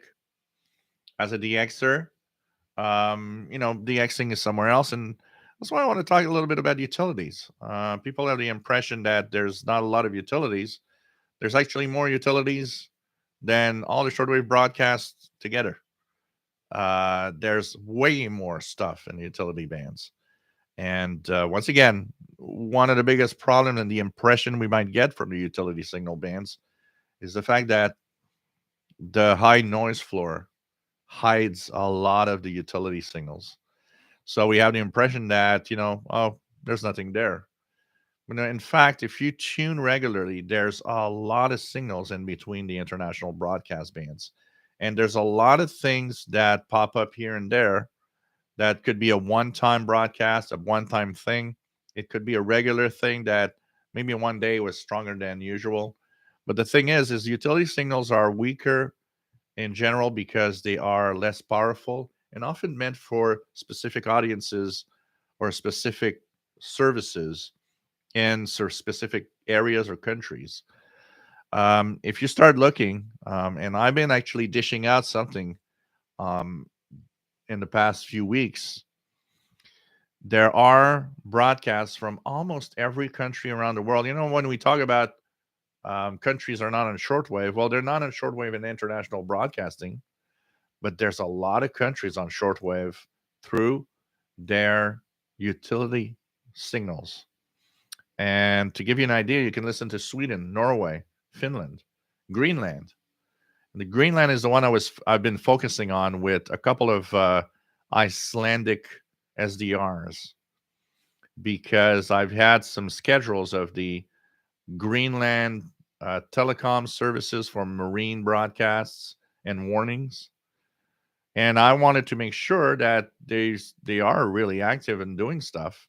And yes, through the Iceland SDR, I've been able to hear some of the 2 and 3 megahertz signals in their own language, but and in Danish and stuff like that. But they are active. They are there. So there are signals coming out of these countries on shortwave. Some of them tough. 2, 3 megahertz is a tough one, especially these are the bands that tend to have a lot of higher noise. But definitely a lot of countries with a lot of utility stuff to listen to. You just got either to use a Kiwi SDRs, or if you got low noise and good antennas, you might be surprised. I've heard a few things from some of the European utility stations coming out of the UK, out of France, out of Austria, and heard them on the Lamont, Alberta Kiwi SDRs that are so amazingly quiet. So they are making it. They are making it to North America on very quiet conditions, and I think it's worth tuning around and checking out the details. I am looking at a few interesting things that I've gone through in the past couple of weeks that I'll be putting in the next messenger utility column. But definitely tuned bands in between the international broadcasts. And that is DXing to its most extreme and most interesting. If you're a DXer, that will, bring back some amazing signals in DX from countries around the world. You can hear Israel, you can hear tons and tons of broadcasting of all sorts for marine broadcasts. Some are military broadcasts, some are aeronautical, and much more. Unusual stuff that you don't even know what it is. Of course, fishermen, all of that, two-way radios used in different countries and all around the world for different purposes. And like I said, it could be number stations. Pretty interesting what you can find there. You guys in Europe, particularly, have tons and tons of marine broadcasts of different countries: Italy, France, Norway, Sweden, Finland, the UK, and Spain. There's so many countries. I'm missing some. Austria, um, and all in the just above the AM or medium wave broadcast bands, 1600 kilohertz up to 3000, 4000 kilohertz. Tons of marine broadcasts in different languages from different countries around Europe in single sideband. Really worth tuning around and checking it out. Shortwave Radio Archive. There was a special program at LR36 today. Did anybody else hear that? I was listening on the Argentine QESDR. Nothing direct here. Yeah, it's a tough one. In North America, not a lot of people probably heard that. Nick Amendo, nice to have you here from Romania. We have UB Studios, nice to have you here. Jim Gordon, following the recent demise of UK magazine radio user, you mentioned its suggested replacement, the veteran magazine Practical Wireless, is requesting that broadcast listeners send in ideas for its content. So there you go. K6SUD, nice to have you on board. Paul, would love to have room for a 2 to 3 megahertz antenna, exotic DSC signals or tropical band shortwave. Yeah, tropical band, that's pretty much gone for the most part, but there's some stuff in there. Richard Yoshino says, you tried LRA36. I heard it on a Argentine SDR, QSDR. They were playing music when I was listening. KW1161, I miss WLO shipping and pirate broadcasts on 8847 kilohertz out of Alabama. Brian Penny, nice to have you on board. Pirate on 6935. Let's check that out. 6.935. Upper sideband. And here we go. Yep. Pretty good here. Pretty good signal. 6935 upper sideband. Let's go here. Let's try it on the ICOM.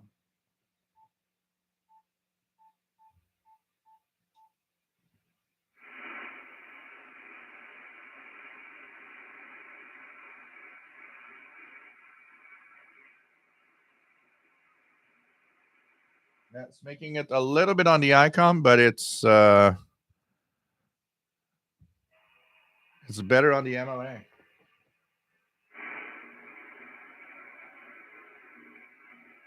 But I am hearing it on both, but it is stronger on the MLA 30. So this is an example on the lower frequencies. The ML830 is definitely better. Right now, they're playing a song, You're So Vain. So, really much better on the ML830. Pretty amazing. There's where you see that the noise makes a huge difference.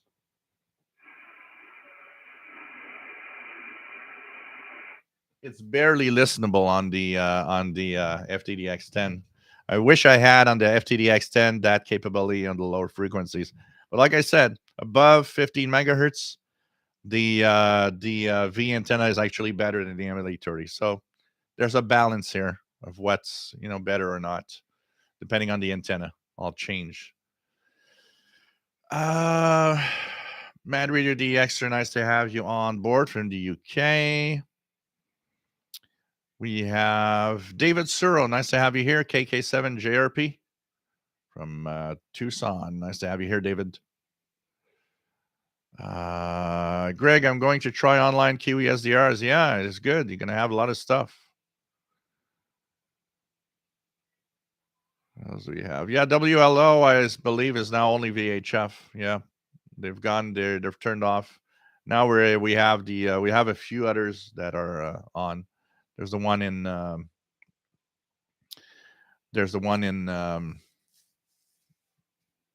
what is it?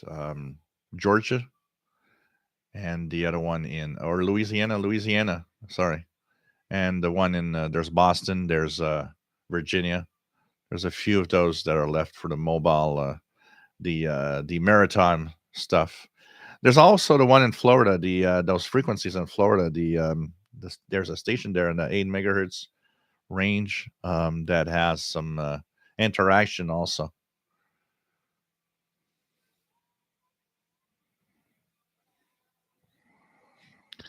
Curtis started listening to the radio when I was 12 years old. Now 53. I still love radio today. IRCA Radio Club member.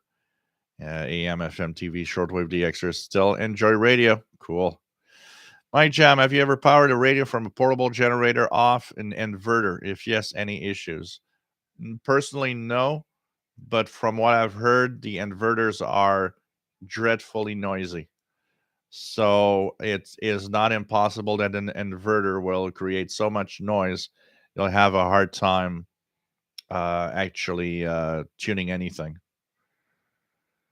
Bob Cantar, nice to have you here. Says he's got 6935 coming in well in Long Island, New York.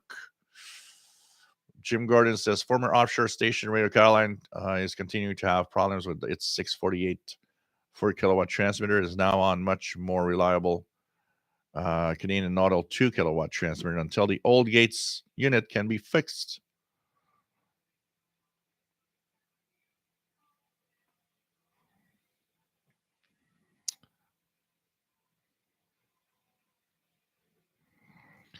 So yeah, lots of stuff. It's surprising the amount of stuff that you can get on the on the different utility bands. And yeah, definitely there are some changes and some things have changed over time. So okay, cool. 6935 Cloud Splitter radio. Pretty cool. Cloud Splitter radio. Coming in well. Got an advance warning.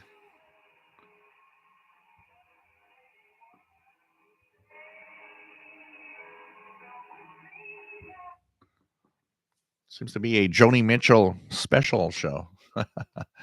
So pretty good signal here. It's peaking S9 plus almost plus 20 at times. 6935 upper sideband.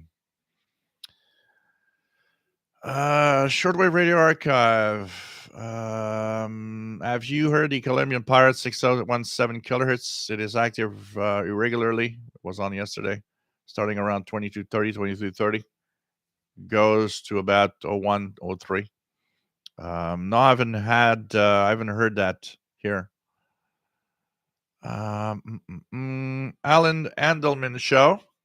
Great hearing you again in Charlotte, North Carolina. Been a while. Nice to have you here, my friend. Yeah, 8137, the Marine Weather Center, 8137 kilohertz, Paul. And says KGM, Georgia on 8104 kilohertz also. Sheldon Harvey, free sample of the CIDX messenger bulletin. Yes, if you've never asked for one before. And yes, the bulletin will include my world utility column. There will be some interesting catches from some Kiwi SDRs that I've got in the last few weeks in the February column. So that because I wanted to verify their activity. So there's going to be a lot of that going on. So check it out. There's a lot of stuff on that bulletin. I mean, it's a bulletin for with AM broadcasting band information, pirate column. There's a QSL column. Mickey Delmage has the very interesting QSL column. There's amateur radio column by Eric Cottrell. I've got a utility column. There's reviews. There's news items about radio events, about what's happening in the world of radio, and so on. There's tons of information on in the messenger. And you're part of a club, and you're part of a club where we have monthly Zoom meetings. The next one is tomorrow, actually, 18 hours UTC. So if you're out there, we're trying to get, by the way, our CIDX members to be there at the Zoom. And tomorrow at 1800 hours UTC, you should have received a email that Sheldon sent out. The Zoom meeting is happening. We'd like to see you. If you don't want to show your face, doesn't matter. We can hear you. It'd be fun to have you on the CIDX Zoom tomorrow. We're trying to figure out to get more members on the Zoom, and it'd be really, really fun if some of you guys would show up and be there. It'd be a lot of fun. So you're part of a club. It's not just a bulletin, a nice bulletin you get every month in your email with the messenger with lots of information, including information for newcomers to the hobby. You're also part of a club, part of a gang, and you can join the monthly Zooms that we have. Turco or Turco Woe, nice to have you here. Metalunar, I've been listening to CB Skyway propagation lately on the PL330. Amazing how far CB can communicate with Skip. Never knew about that until recently. Do you have experience with CBDX comms? Personally, no, except I've been listening a lot to some of those. And I actually would need to try a few things because, I have my Bearcat SSB CB radio here, and a lot of people have been mentioning if you're set up properly, even just 12 watts SSB in good conditions like we have now, can actually skip easily, and you can make contacts. So I'm curious to try it because that's the only thing I have for SSB outside of ham bands. So I would need to try it. And I know there's modifications and stuff. By the way, if you guys want to listen to CB radio from a lot of different areas around the world, but especially Europe, North America, South America, Central America, tune anywhere from 25,000 to 28,000 kilohertz. 25,000 to 28,000 kilohertz. You will hear CBers in single sideband, in AM mode, in FM mode, all sorts of things. Some are sending out digital signals, some are sending slow scan TV. And if you want to tune a specific frequency, 27555 is kind of the international out of band CB radio frequencies. Because technically, when you're outside the CB band, it's not CB radio anymore. We're calling them out of banders because they're broadcasting kind of illegally, technically, but 27555. That's the main calling frequency. Let's Let's try it here, just out of curiosity, if I hear anything.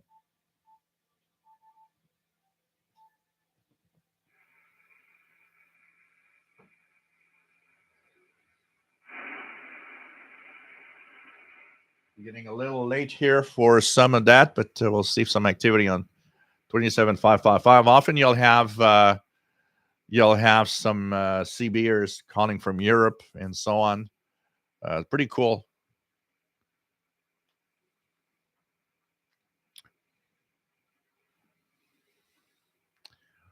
What else do we have? Kevin, we have lost David Crosby recently. Chromebooks are very limited since they're think of them as Android devices. So most of the stuff that you hear or that the programs or apps are not there. But if you have an app for Android, often it can work on the Chromebooks. And remember, if you have a Chromebook powerful enough, a lot of them allow you to run in a Linux distro on them.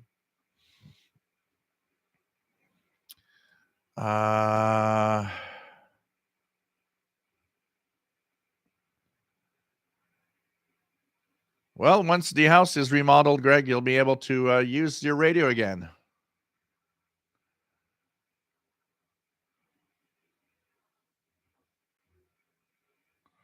Oh, it's crazy. KBW is 1161. There's a lot of pirates and a lot of piracy going on. It's crazy. It was interesting the other day when I was listening to on the medium wave range. I was listening to 518 kilohertz Navtex, and they were giving warnings about being careful for the to be careful for the whale and the dolphin population in the ocean. It was like, wow, okay. Well, you'll join a gang, Johnny's List. You'll be in a gang. We're the tough gang of radio. Kevin says maybe a part on 6935 is actually Carly Simon trying to jumpstart her career. Maybe. She decided that that's the way to get the career going again. Pirate radio. I am hearing some people talking on 27555. There's a guy here in Montreal actually that's on 27385 lower sideband, and most of the time, he's on 20 calling CQ or trying to contact US hams that he hears on 27385 lower sideband. CIDX, KN4YEM. What mode? Depends on the frequency range. You'll hear both some lower and upper sideband CBers, out of banders around that frequency range. Tune around. There's a lot of upper and a lot of lower sideband. Shortwave Radio Archive. I can hear tons of CB activity today. Illegal 40 channels are almost full. And there's a lot of free band activity. 26585 is very active frequency for Mexico. And yep, we're in the high solar activity, so it's really good right now. Mad Radio DXer F2 propagation still strong, can still get the Super Bowl channel and New York repeaters in the afternoons. Johnny List, nice to have you here from South Australia. Nice to have you on board, my friend. Paul Steckler here in Oakland, some idiot were playing reggae on 2-meter handband. Yeah, we all have our idiots in some of the handbands around. There was a guy that was mad about FT8, and I'm not joking. It was on 12 meters. I'm pretty sure it's 12 meters. So if you do FT8 on 12 meters, your radio's on 24915.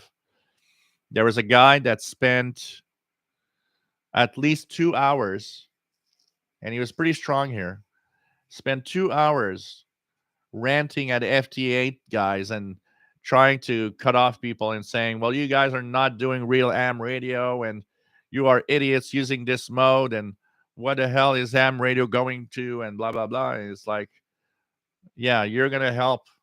You're going to help for sure with, ranting over an FT8 frequency. And I was like, wow, okay. It's like the other day, what was it? There was that CW contest a few weeks ago. Oops. I'm waiting for cat food, guys. I'll be back in a second. We'll put the radio on like this. Sorry, guys. Just back in a second.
Okay. We're back. So,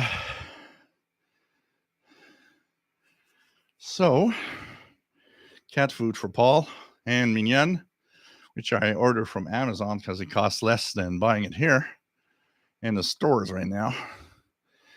Okay. Let's put this more like this.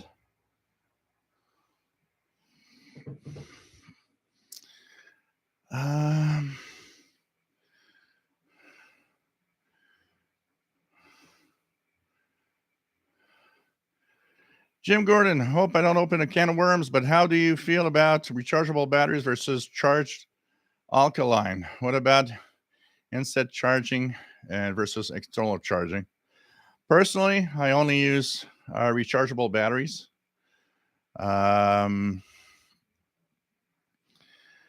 They actually have a great, a great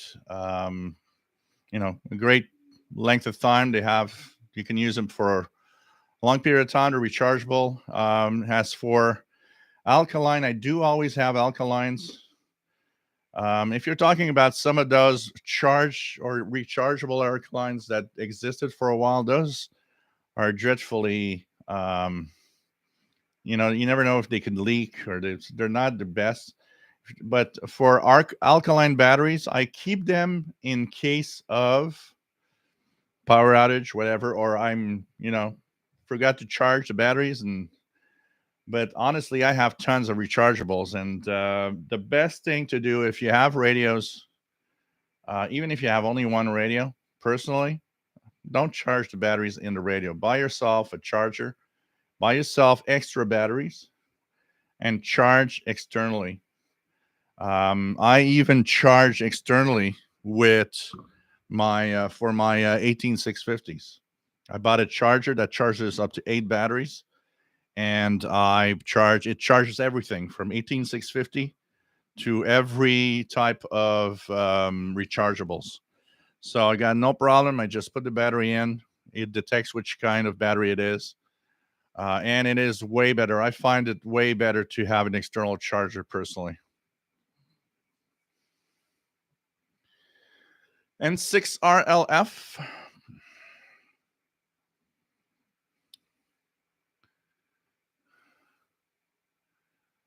Nice to have you on board, Robin, from sunny Berkeley, California. There's a pirate on 4187. So still strong on 6935. Still strong.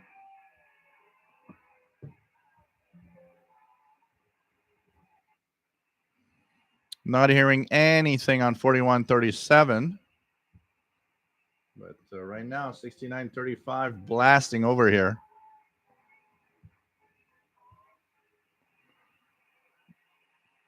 It's S9 plus 20 and even more.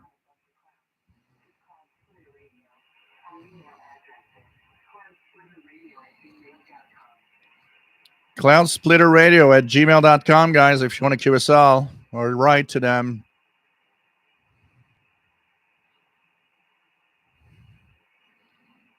Pretty good signal here.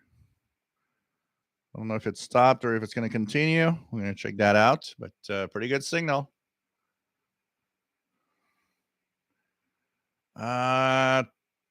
Turk Woe says here people from North Carolina on 27, 385 Lower Sidebend in Southern Ontario seem to pick up a lot of the Carolinas in my location. Yeah, it depends also on the propagation characteristics. Sometimes it moves around or shifts depending on the day and the time. Somebody calling CQ here on 27.555 upper sideband. RGA Dakota hearing a jumble of things on 26.585 English and Spanish. Danny Shortwave doing FT8 right now, 10 meters, KD2ZZE. Matt MDK2 says if he was doing that ride on 24.915, he was illegal because it's digital only there.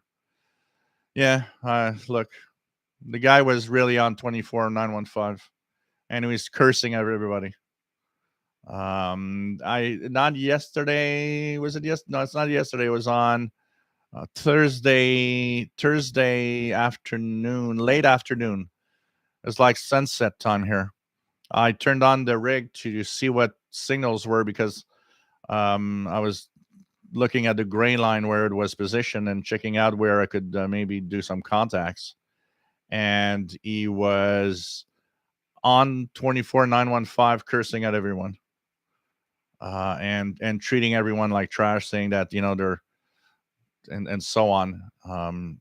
I only noticed really because at first I wasn't sure, but because instead of I was not transmitting, I was just on the frequency checking out all the stations going by, see if anything exotic was there, and so I could hear the full thing of him ranting.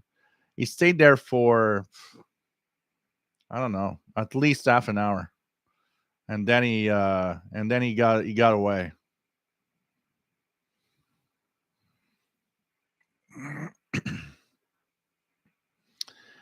Trevor, cat food on the way. Yeah, man, I've been buying the cat food on Amazon because here at the stores, the canned food when they're not on sale, like Friskies, is like $1.65 a can.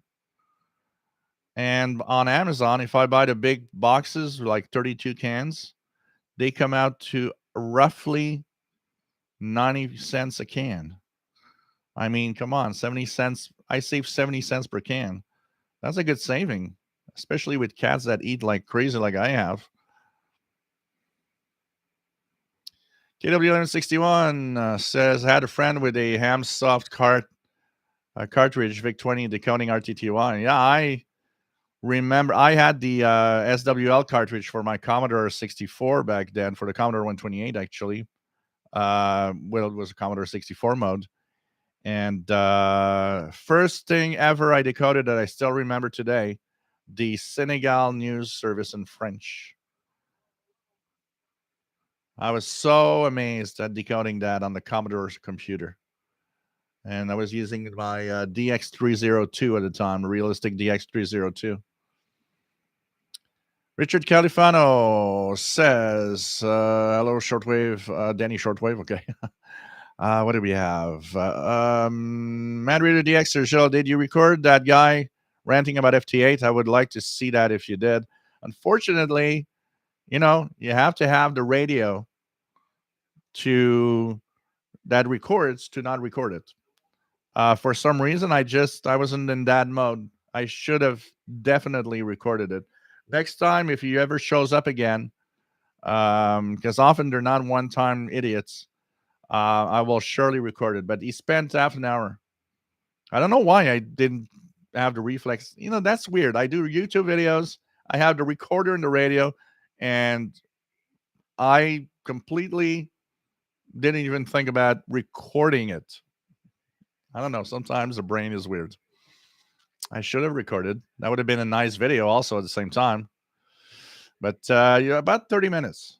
He was smack on. I was like, whoa, okay. VT Radio, Paul, AA1SU. Nice to have you here from Northern Vermont. Solitary radio listener.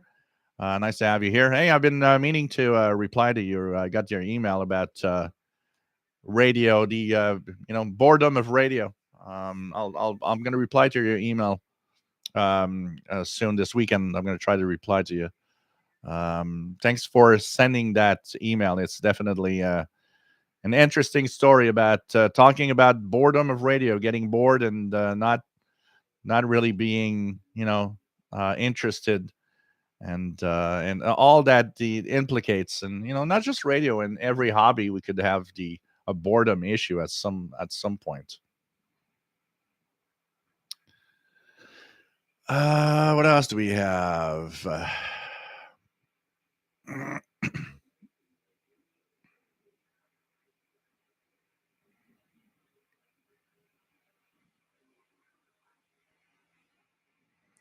Mental Lunar, go to HF Underground. This is the place where where pirates are. Most of the time, there'll be somebody that's going to mention it. Here you go. I'm going to share the website, HF Underground. So the pirates, that's the best place to go for pirate information. Click the North American pirates for the ones here in North America. Usually when a pirate pops up, either the pirate itself, because I'm pretty sure some pirates do announce themselves, but sometimes some of the active pirate chasers will actually find it and post it on the community board. So you'll have all the details of the pirates online there. I often go there just to check it out, but it is where you'll know when somebody's there. But they don't announce in general anything in advance. Brett Wayne, nice to have you here from Salamanca, New York. KC2NXP 4187 is S5 over there. So 6935 seems to have stopped. Let me try 4187 again here, see if I hear anything. But it's absolutely nothing here at all in Montreal on 4187.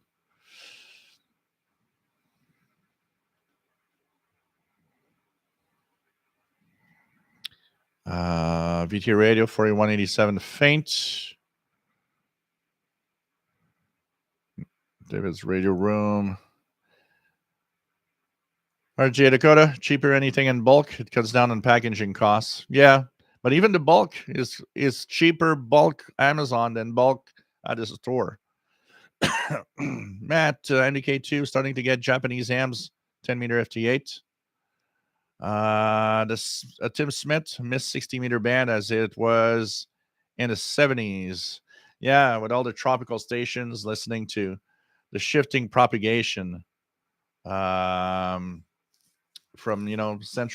from African stations to Central South Americans. It was so cool. Matt MDK2 says, if that guy was dumb enough to give his call sign, someone ought to report him. Malicious interference is bad. Doing it in an illegal mode makes it even more so. Funny thing, though, I doubt voice SSB really interfered with FT8. Well, honestly, I would see the contacts go through on my laptop still. So probably didn't do much damage unless he would have been really, really powerful. But I mean, what? How is it going to help anyone to rant on a FT8 frequency about FT8 because they're not happy? It's crazy.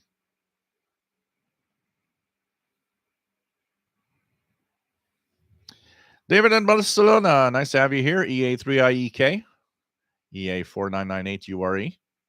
The Wind 1960, nice to have you here from Central New York. Solitary radio listener, that's a nice monitor for your ham rig. I wish my ICOM 8600 had an external display port. My eyes aren't what they used to be for a small screen. I at first I thought, well, the screen's okay. I don't need an external screen really, but I first of all thought about the screen mostly for the live shows because it makes something for you guys to see, and if we tune around with the FTDX10, we could see it. And also, if I want, I can, put the external, use the HDMI and put my SDR console on that screen here through the HDMI. So that was like, yeah, okay, there's going to be a visual in the background. But I started using it with the Yaesu, and I'm like, well, you know what? It's kind of fun to have a big display after all. All it's missing now is a mouse. Unfortunately, and I find it sad because you could use a wired mouse with Yaesu through the USB port in the back, which means you can actually click on the screens and the to do things and the menus and so on. But it's dumb.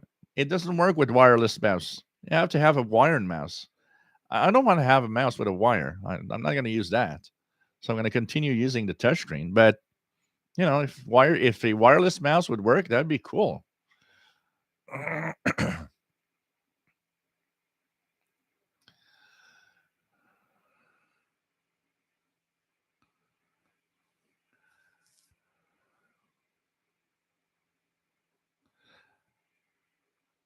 Oh, Sheldon, the slow mode is because I put a 10-second delay.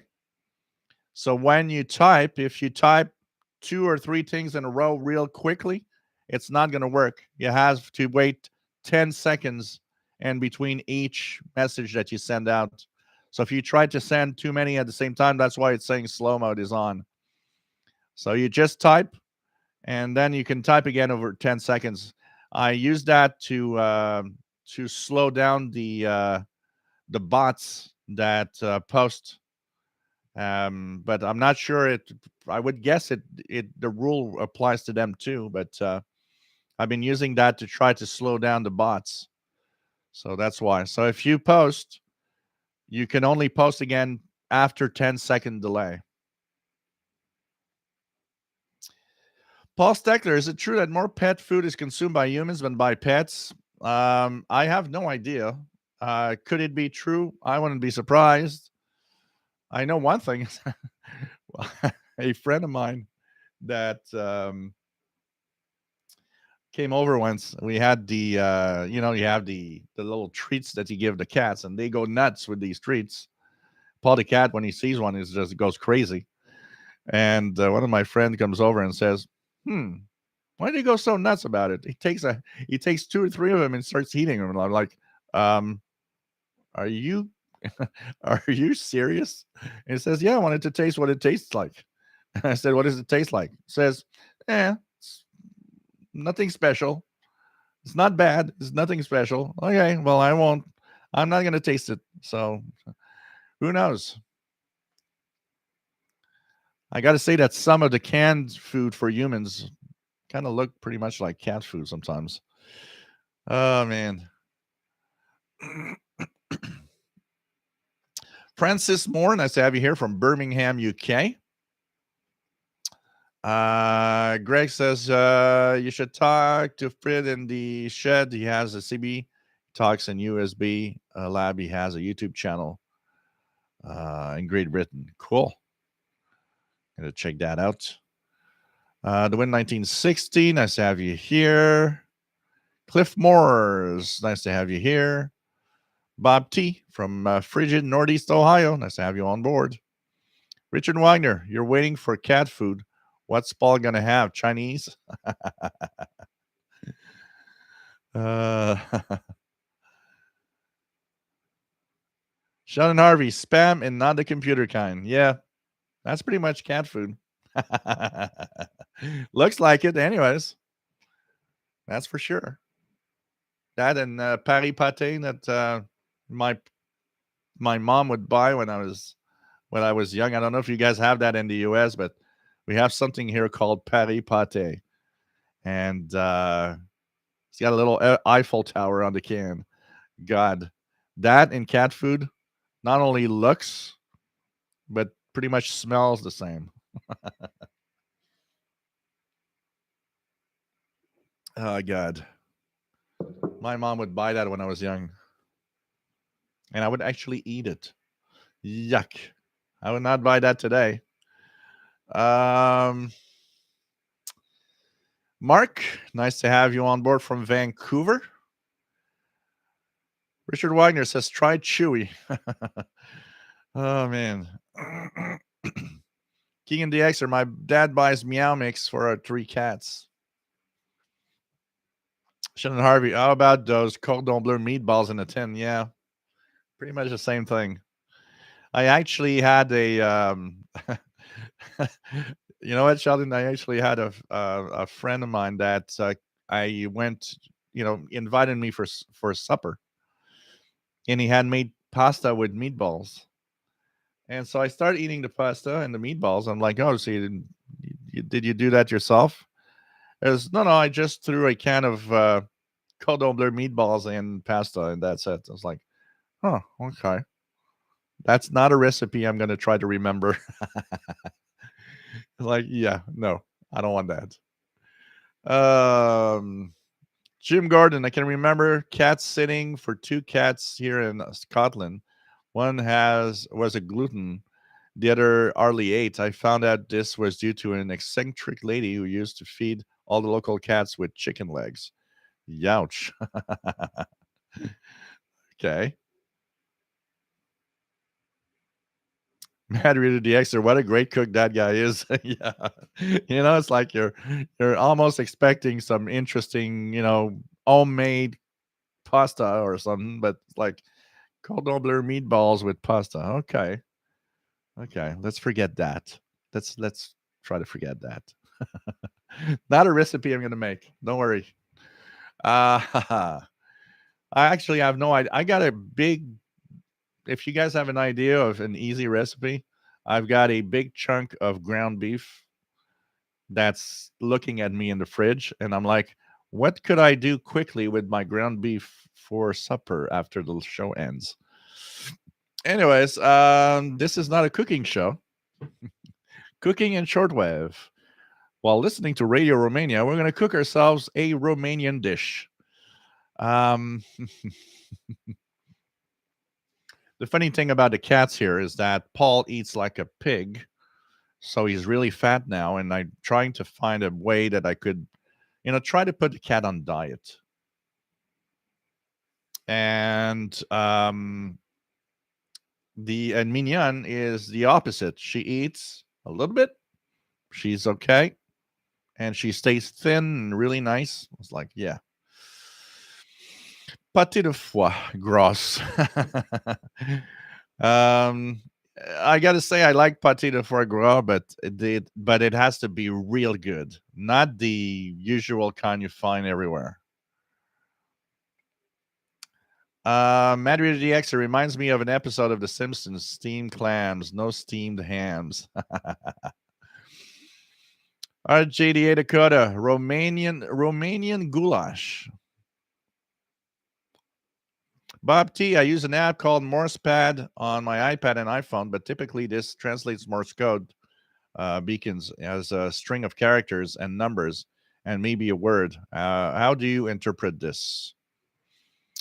Okay, this is not just for that app, but it's going to be valid for any app that translates Morse code.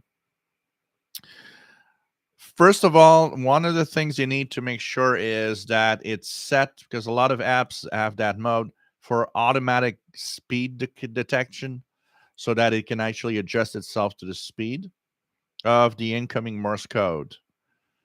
Now, there's a big problem with Morse code on everything that decodes Morse code, and including here. If I bring this close to here, this little radio here, okay, can decode Morse code, but you're going to see how dreadfully difficult it is. So I'm going to go and let's say I'm going to put 14, enter. I'm going to put CWU. So now I'm in decode mode. Let's try to.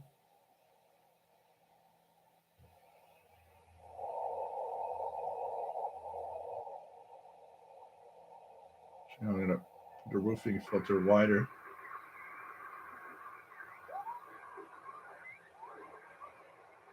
Actually, I'm going to go on 7 megahertz. Maybe I'm going to get better signals.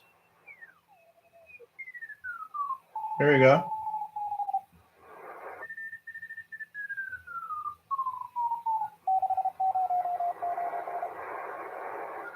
Just going to put myself in 500.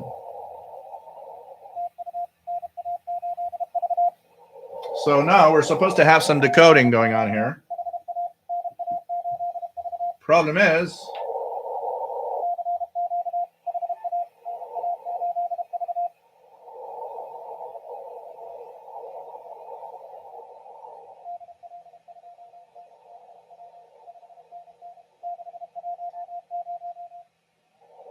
you got to try to find the correct speed.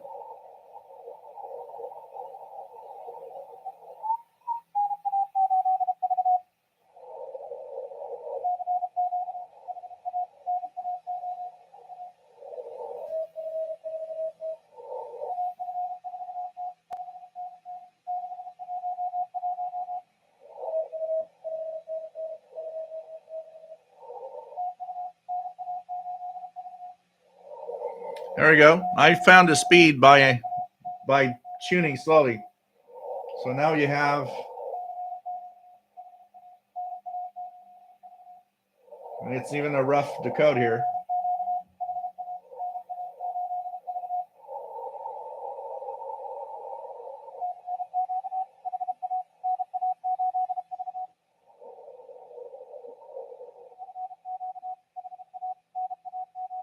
It's a tough decode.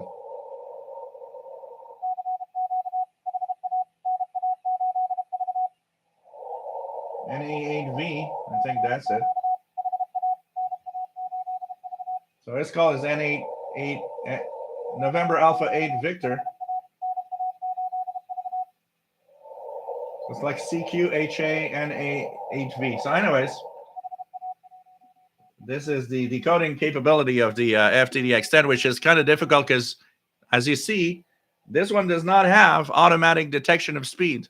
You got to manually go to where you think the speed is. So I knew it was fast, but, you know, like I'm at 30 words per minute or something for it to decode. Now it's giving a report. So this goes back to what we were talking about. Getting just a few letters, a few numbers, and decoding some Morse code on apps, which is a pretty good question, because it's definitely something that is a problem.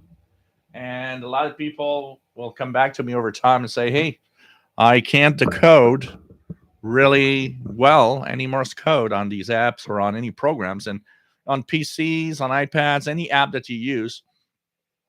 So there's the easy decode. If you have steady decodes, for example, search for the W1AW Morse code training lessons that they have every night. That is sent by a computer.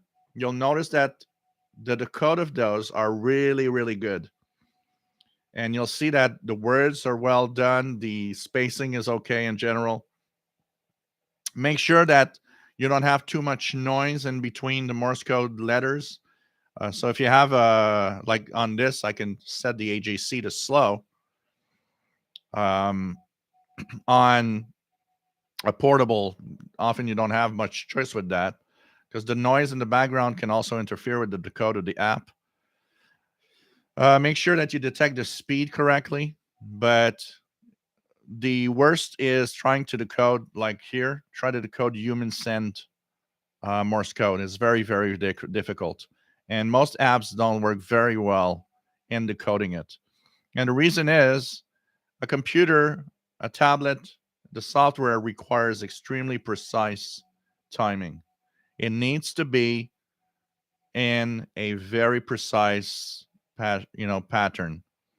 Human sent Morse code, for the most part, is variable in its speed. That's the way we are. We're not perfect. And often there's a variation that's enough that the apps have a hard time. Just a little bit too much of a space, of a quiet space between two letters, and then the app thinks there's a space here. Or it just goes a little too fast, and suddenly an S, which is three dots, can become EEE instead of the letter S. And that is the major problem of all the decoding apps. Human sent Morse code is very difficult to decode. But anything that is sent by a machine will be fine because machines are timed perfectly. So it's really a kind of a hit and miss sometimes. And like I said, make sure that there's not too much noise. And usually it's going to work better with stronger signals also. Solitary radio listener, going to go deep fry some fish and fries for dinner. Take care, my friend.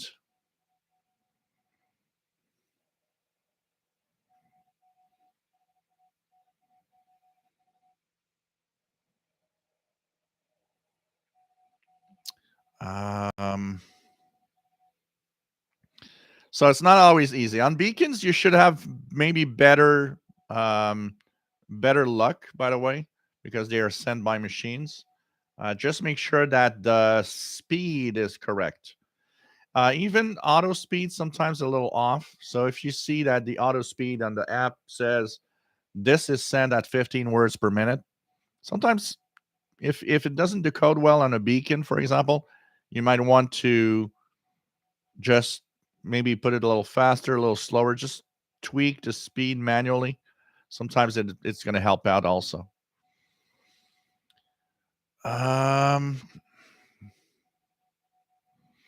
Jim Gordon says recently was reading about pseudo-Tibetan monk T. Lobsang Rampa, who claimed that his last book was dictated to him by his cat. I like that. Chuck Yenkin, yeah, try to cut back food on the cat that meows after you for like half an hour because he's hungry. Anders Gustafsson, nice to have you here. Sheila, nice to have you here from Belleville, Ontario. KW1161, use a 12 centimeter transmitter and cook your meal in DX at the same time. King of DX, my cats are Mitzi, black and white, Tom Tom, and Short Stuff, both orange. Called Short Stuff because of his short tail.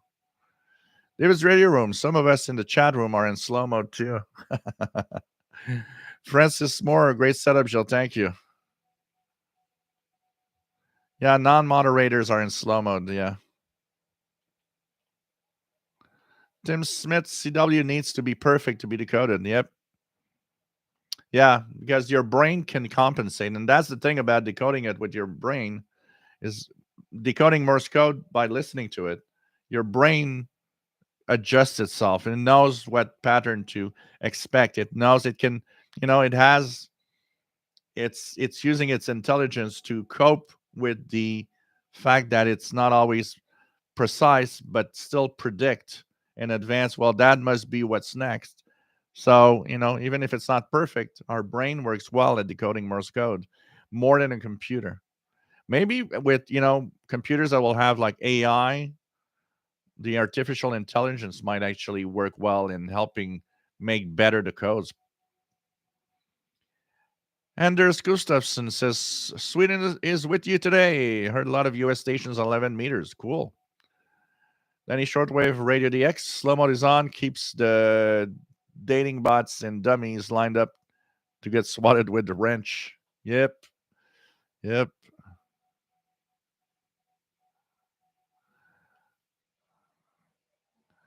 Tim Smith, learn CW with Morse code with Morse Ninja. Check YouTube.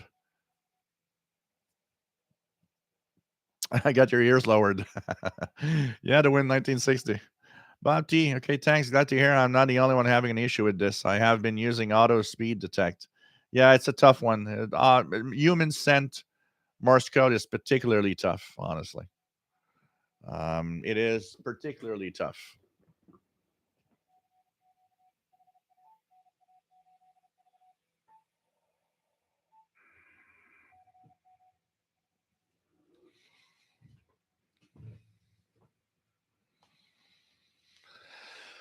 Richard, never would have thought that when listening to shortwave in the 60s, it would be so hard in 2023. Yep.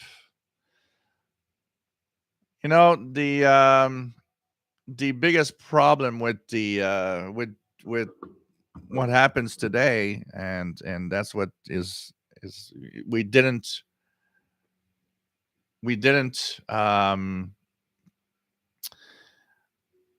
think about the noise levels that would happen today. We were so many, like, throughout the 80s, and even when I moved to that other place out of my parents' home in the 90s, noise was not a problem. What I thought, actually, when I moved to the new place, what I thought was noise was actually not bad at all, considering uh, when I moved here and noticed how it was really, really horrible suddenly. And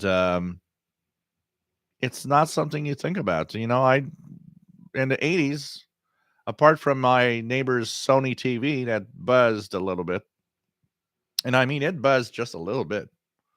It was not, the buzz was like S2 or maybe S3 on the meter, which is nothing compared to the background noise, harsh noise we have today, which, puts your S meter at S8, S9. You don't think about, well, in 20 years, shortwave is going to be tough because it's going to be so noisy all around us. I don't think a lot of us were really thinking about that. We were probably going into, well, if we continue on, we'll listen to do our ham stuff. And, I'd be curious how many hams and how many shortwave listeners quit the hobby because of the noise. And I'm sure there's a lot more than we think. As the noise became higher, the DX became more difficult. I'm pretty sure there are some hams that just said, well, okay, I guess I got it. Got enough of this. Um, we're the tough crowd that continues. And we're continuing in really rough conditions today, honestly. Hook 911. Has anyone had any luck with cat control and SDR Uno to the FTDX10? I have cat control to my Malahide SDR working. Not tried the FTDX10 yet.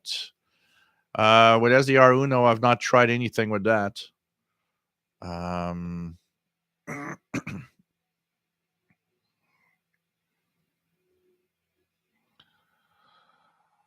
Paul Steckler, an AI trained on a large corpus would probably do better than a hand-coded algorithm to decode Morse code because it would accommodate more styles and variations. Yeah, surely. 3830 Radio Man. Have you gave up on the Malahite radio? No, not really. It's just there. It's actually there looking at me every day. I just haven't turned it on in a while.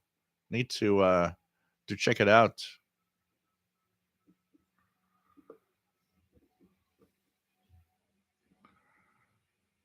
So Sheldon says no requests for a CIDX sample bulletin so far, but if you'd like a free sample copy, and this is valid all the time. So if you are watching this when we're not live, remember that there's a CIDX club, the Canadian International DX Club, even though as Canada in its name is a international club.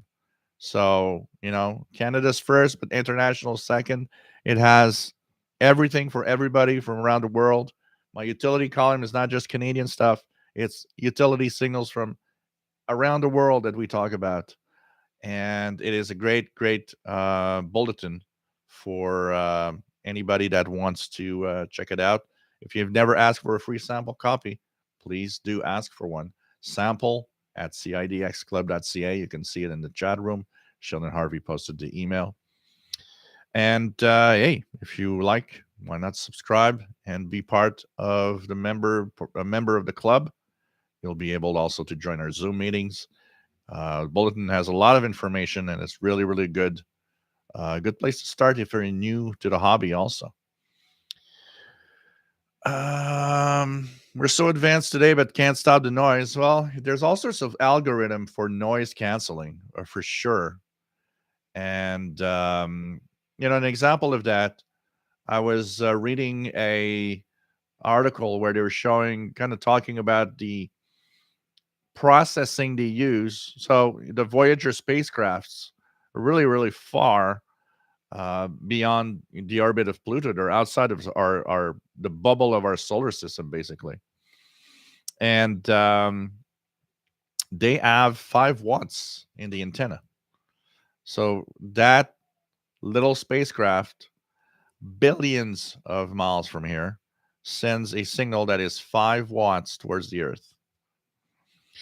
And they were actually talking about all the computer power they use to remove all the noise around it to get that little data stream coming from the spacecraft and be able to know what it's actually saying and decoding it.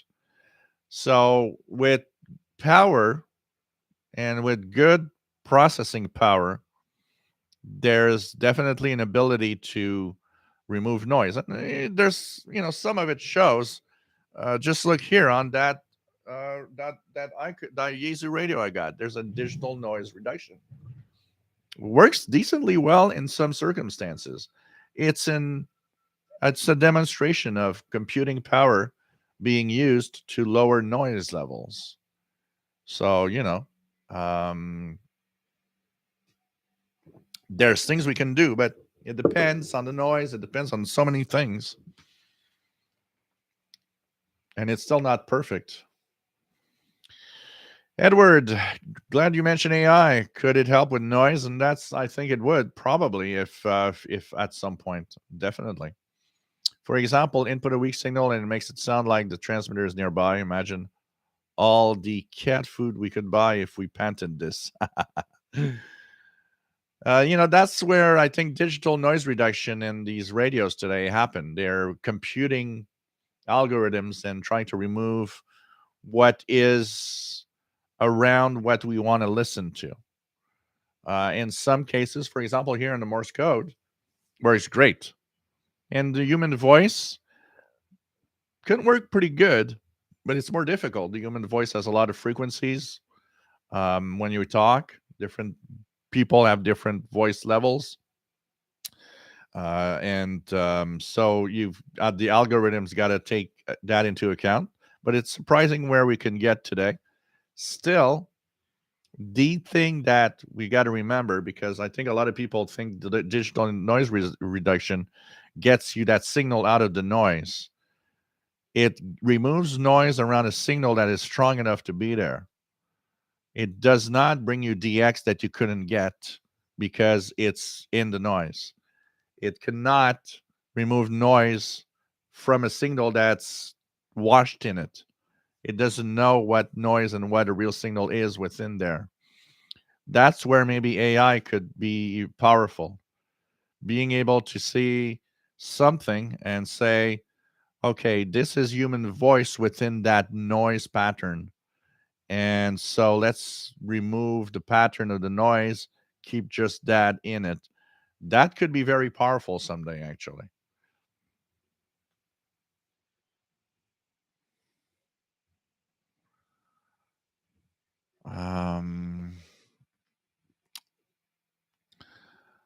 Mad Reader DXer, I gave up DXing in the mid 90s because I relocated and had lots of noise. I got back into DXing some years later when I relocated again. Yep. World of Radio on 15770.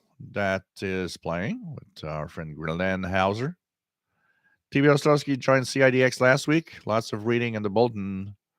So glad you're enjoying that. Lots of stuff in there. Definitely.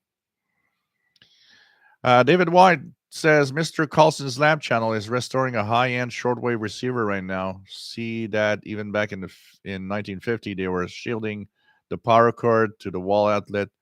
I think it's in his last episode. You know, even all the electronics of the day were more expensive, but everything was shielded everywhere. It's crazy. Today, it's like, just put a bunch of parts in a plastic case and the hell with it. Jazz Tank, nice to have you here.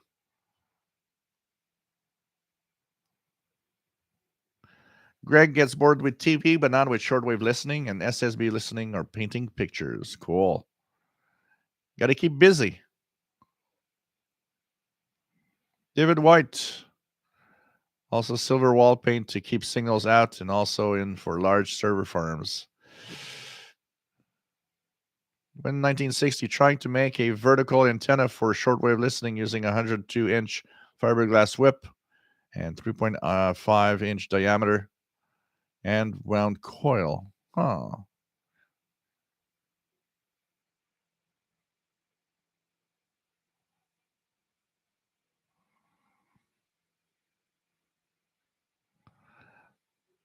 So pretty cool. So there's a lot of changes in our hobby when we look at the noise floor we have today compared to in the past.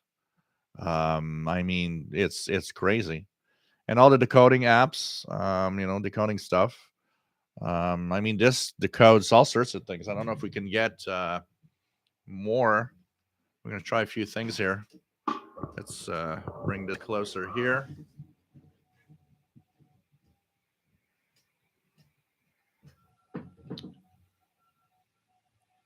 And let's see if I go to, let's see if there's some 14070. Yeah, there are some. So data U, it's a PSK, sorry. Oops, not that what I want. Mode, PSK.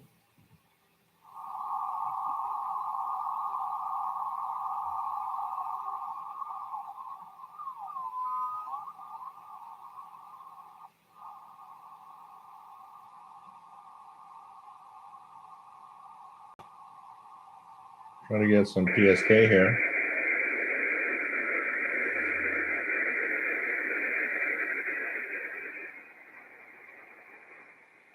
Nothing much in PSK.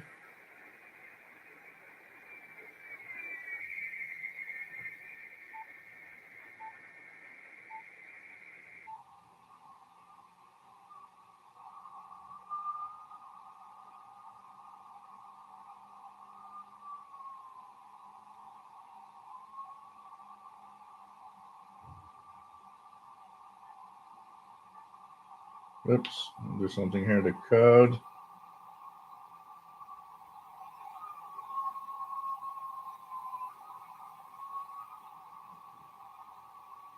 Trying to get something to the code here.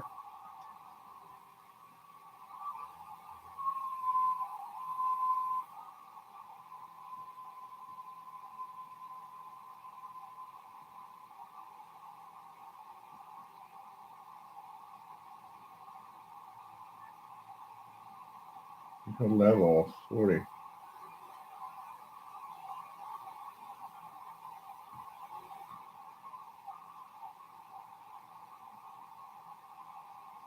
Kind of difficult. Which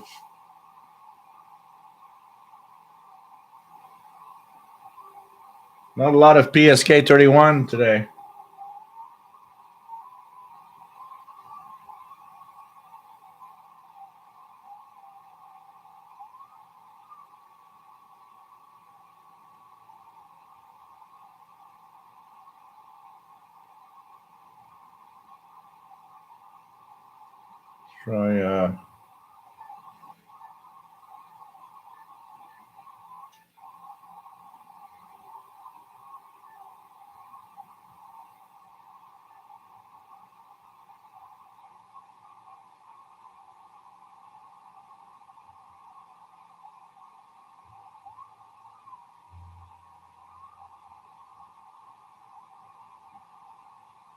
Try some RTTY. I don't know if there's some RTTY.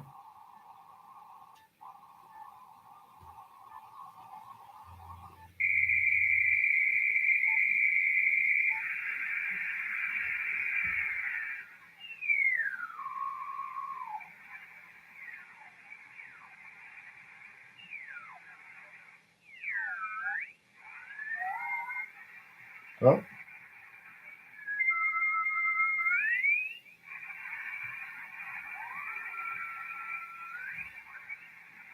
Not much RTTY either. It's tough to get any other digital modes today.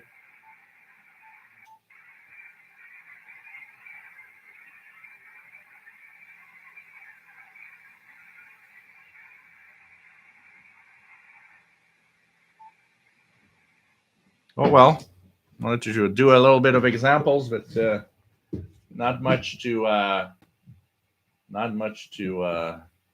the code. So there's a lot of stuff. There's a PSK 31 that there's a PSK 31 for that you can decode on it. There's the RTTY and so on. You just have to tweak the radio, in order to have that all working. But it's actually fun to have the decode on the screen there. Wish they could do a little more modes, and wish the CW Morse code would have a automatic speed in it, but it's kind of fun.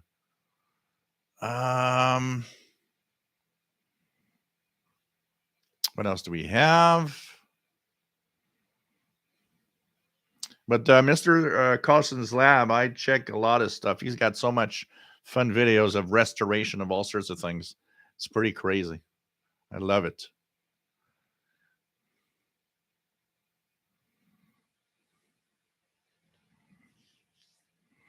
Yeah, well, you remove the noise around the signal, and for that, it is impressive in a certain respect. And the DSP on the Yaesu is pretty much as good as that, as long as the signal's listenable, and that's where the limit is.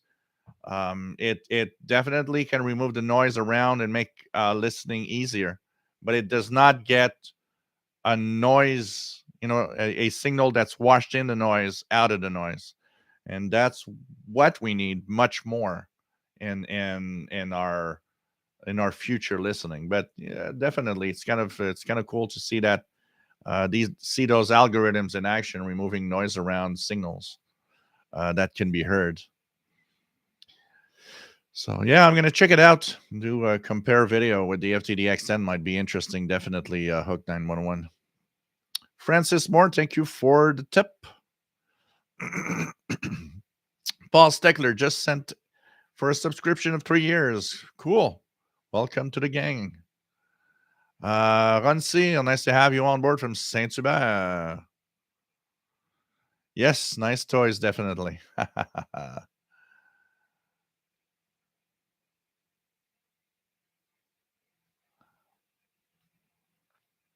Hook 911 just bought a full-size screwdriver antenna for my old truck so I can do HF wall towing. Found it on QTH for $250. So, cool. Alex Kaufman, nice to have you here. Kamikaze 76, nice to have you here from West Michigan. And yeah, it's a membership and not just a subscription, definitely. So because you are part of a club, You'll be part of the Zoom meetings. If you want to join us tomorrow on the Zoom, you'll be able. David C. Stearns, nice to have you here.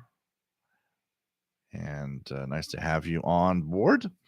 So apart from that, anything else that we can check out? Any pirates on the band right now? Let's check it out. HF Underground. Pirates on the band. Let's go here. On ID station 6850 upper sideband. Anybody hearing that? 6850. Oh man, it's super strong here. Super strong. This is Mixed Radio International for sure.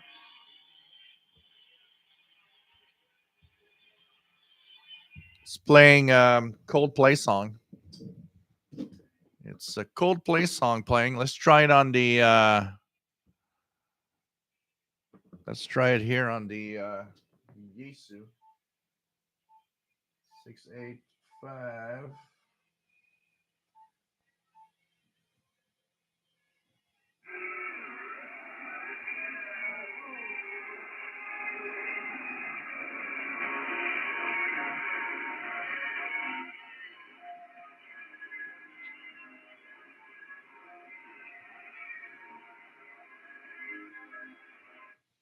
So Coldplay, really strong S9 plus 20 plus 30 at times, and I actually even get it quite well on the Yesu here. So that big fat signal right next to the red line here. So that's a red line centering that big signal here. That's the pirate station on 6850 upper sideband. Very wide on the upper sideband. So this definitely must be Mixed Radio International. Is the only one that is so wide. Probably rebroadcasting maybe another one, but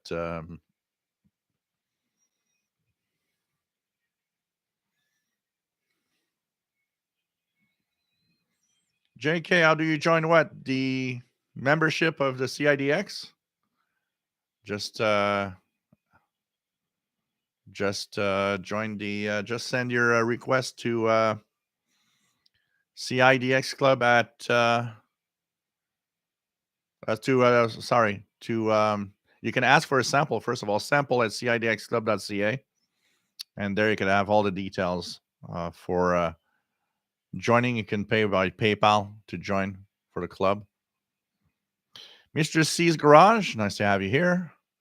Shortwave Radio Archive, Brazilian Pirate Radio Pyramid on 9965 AM being heard on QESDR in Brazil. So there's a Brazilian pirate on 9965 over there. Pretty cool. Pretty cool. So pretty strong pirate with a Coldplay song on 6850 kilohertz right now. Really nice to check that out. And you can also definitely get the details on how to join at CIDXclub.ca, as Sheldon is mentioning.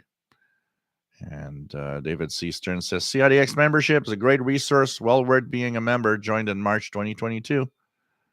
Unsolicited, what, how do they say it? It's not a paid ad. RJ Dakota, 6850, super clear. Yeah. I could probably use, thinking about it on the Yesu. I'm on 3 kilohertz wide. Sounds even better on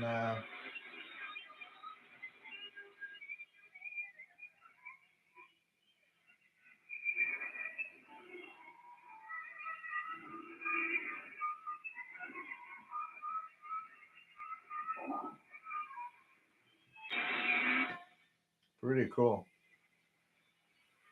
Using the Ruffield filter at 12 kilohertz sounds even better. It's so large of a single sideband signal. Pretty amazing. There's Let me check it out. I believe there's 59.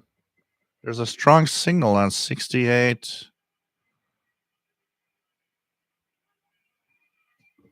There's a signal just above on 68.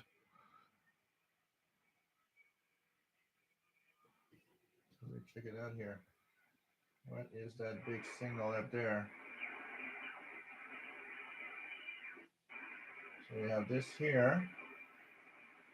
And then it goes to, okay. Okay.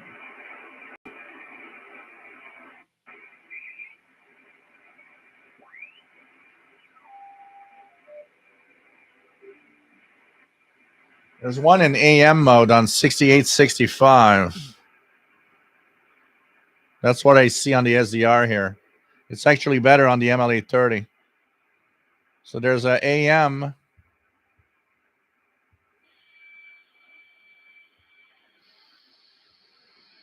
signal, 6865. And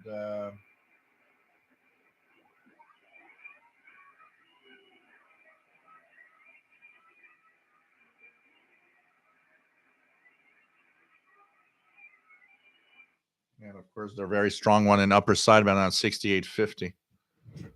So pretty cool. Pretty cool stuff here. I believe 5960 is in Voice of Turkey. 60. Or yep, Voice of Turkey. Unfortunately, low audio. This Voice of Turkey is very strong signal on 5960 right now, but its audio level is extremely low. They've been having a lot of problems recently with their audio levels on Voice of Turkey, unfortunately, and seems like getting worse, which is scary because this is the kind of problem that sometimes is like the beginning to an end. You know, you start broadcasting, and when you start having a lot of problems with the audio.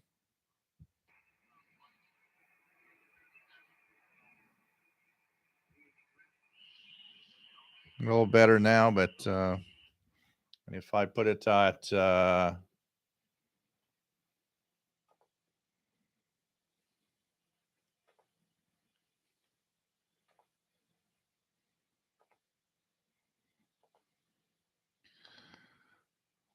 let's check it out here, 5960. Let's try on the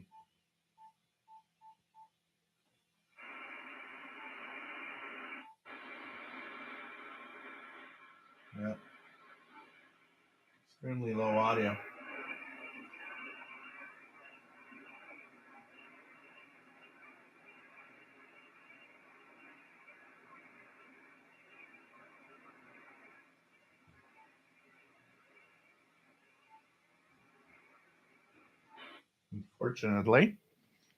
Unfortunately.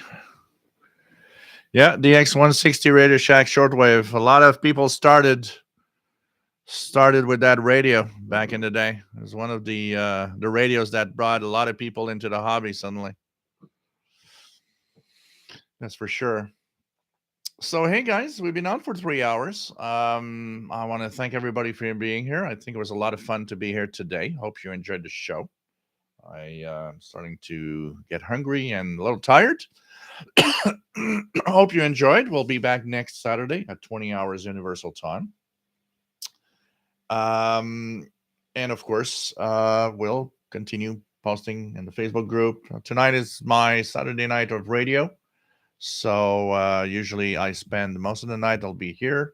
I'll have all the radios on. Usually I have 3 or 4 radios on and listen to different things. So I'll be posting probably in the Facebook group if I hear anything interesting to check out.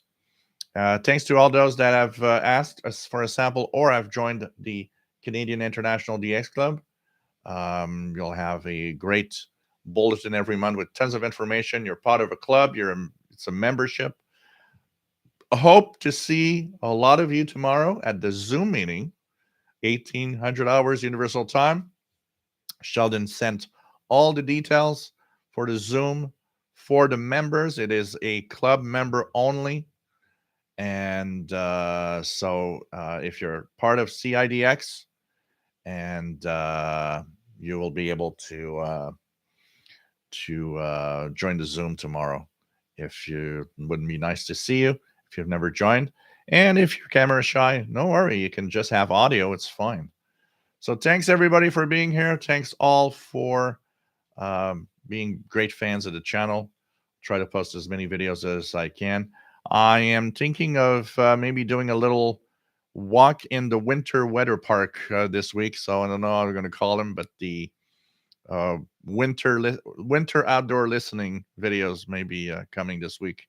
I'll bring a couple of radios to the park and do some winter outdoor listening, and where it's less noisy.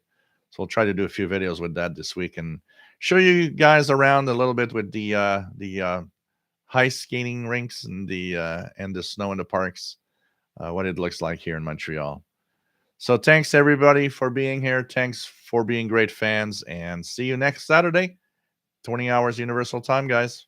Stay safe. Love you all. And thanks for all those that gave a tip.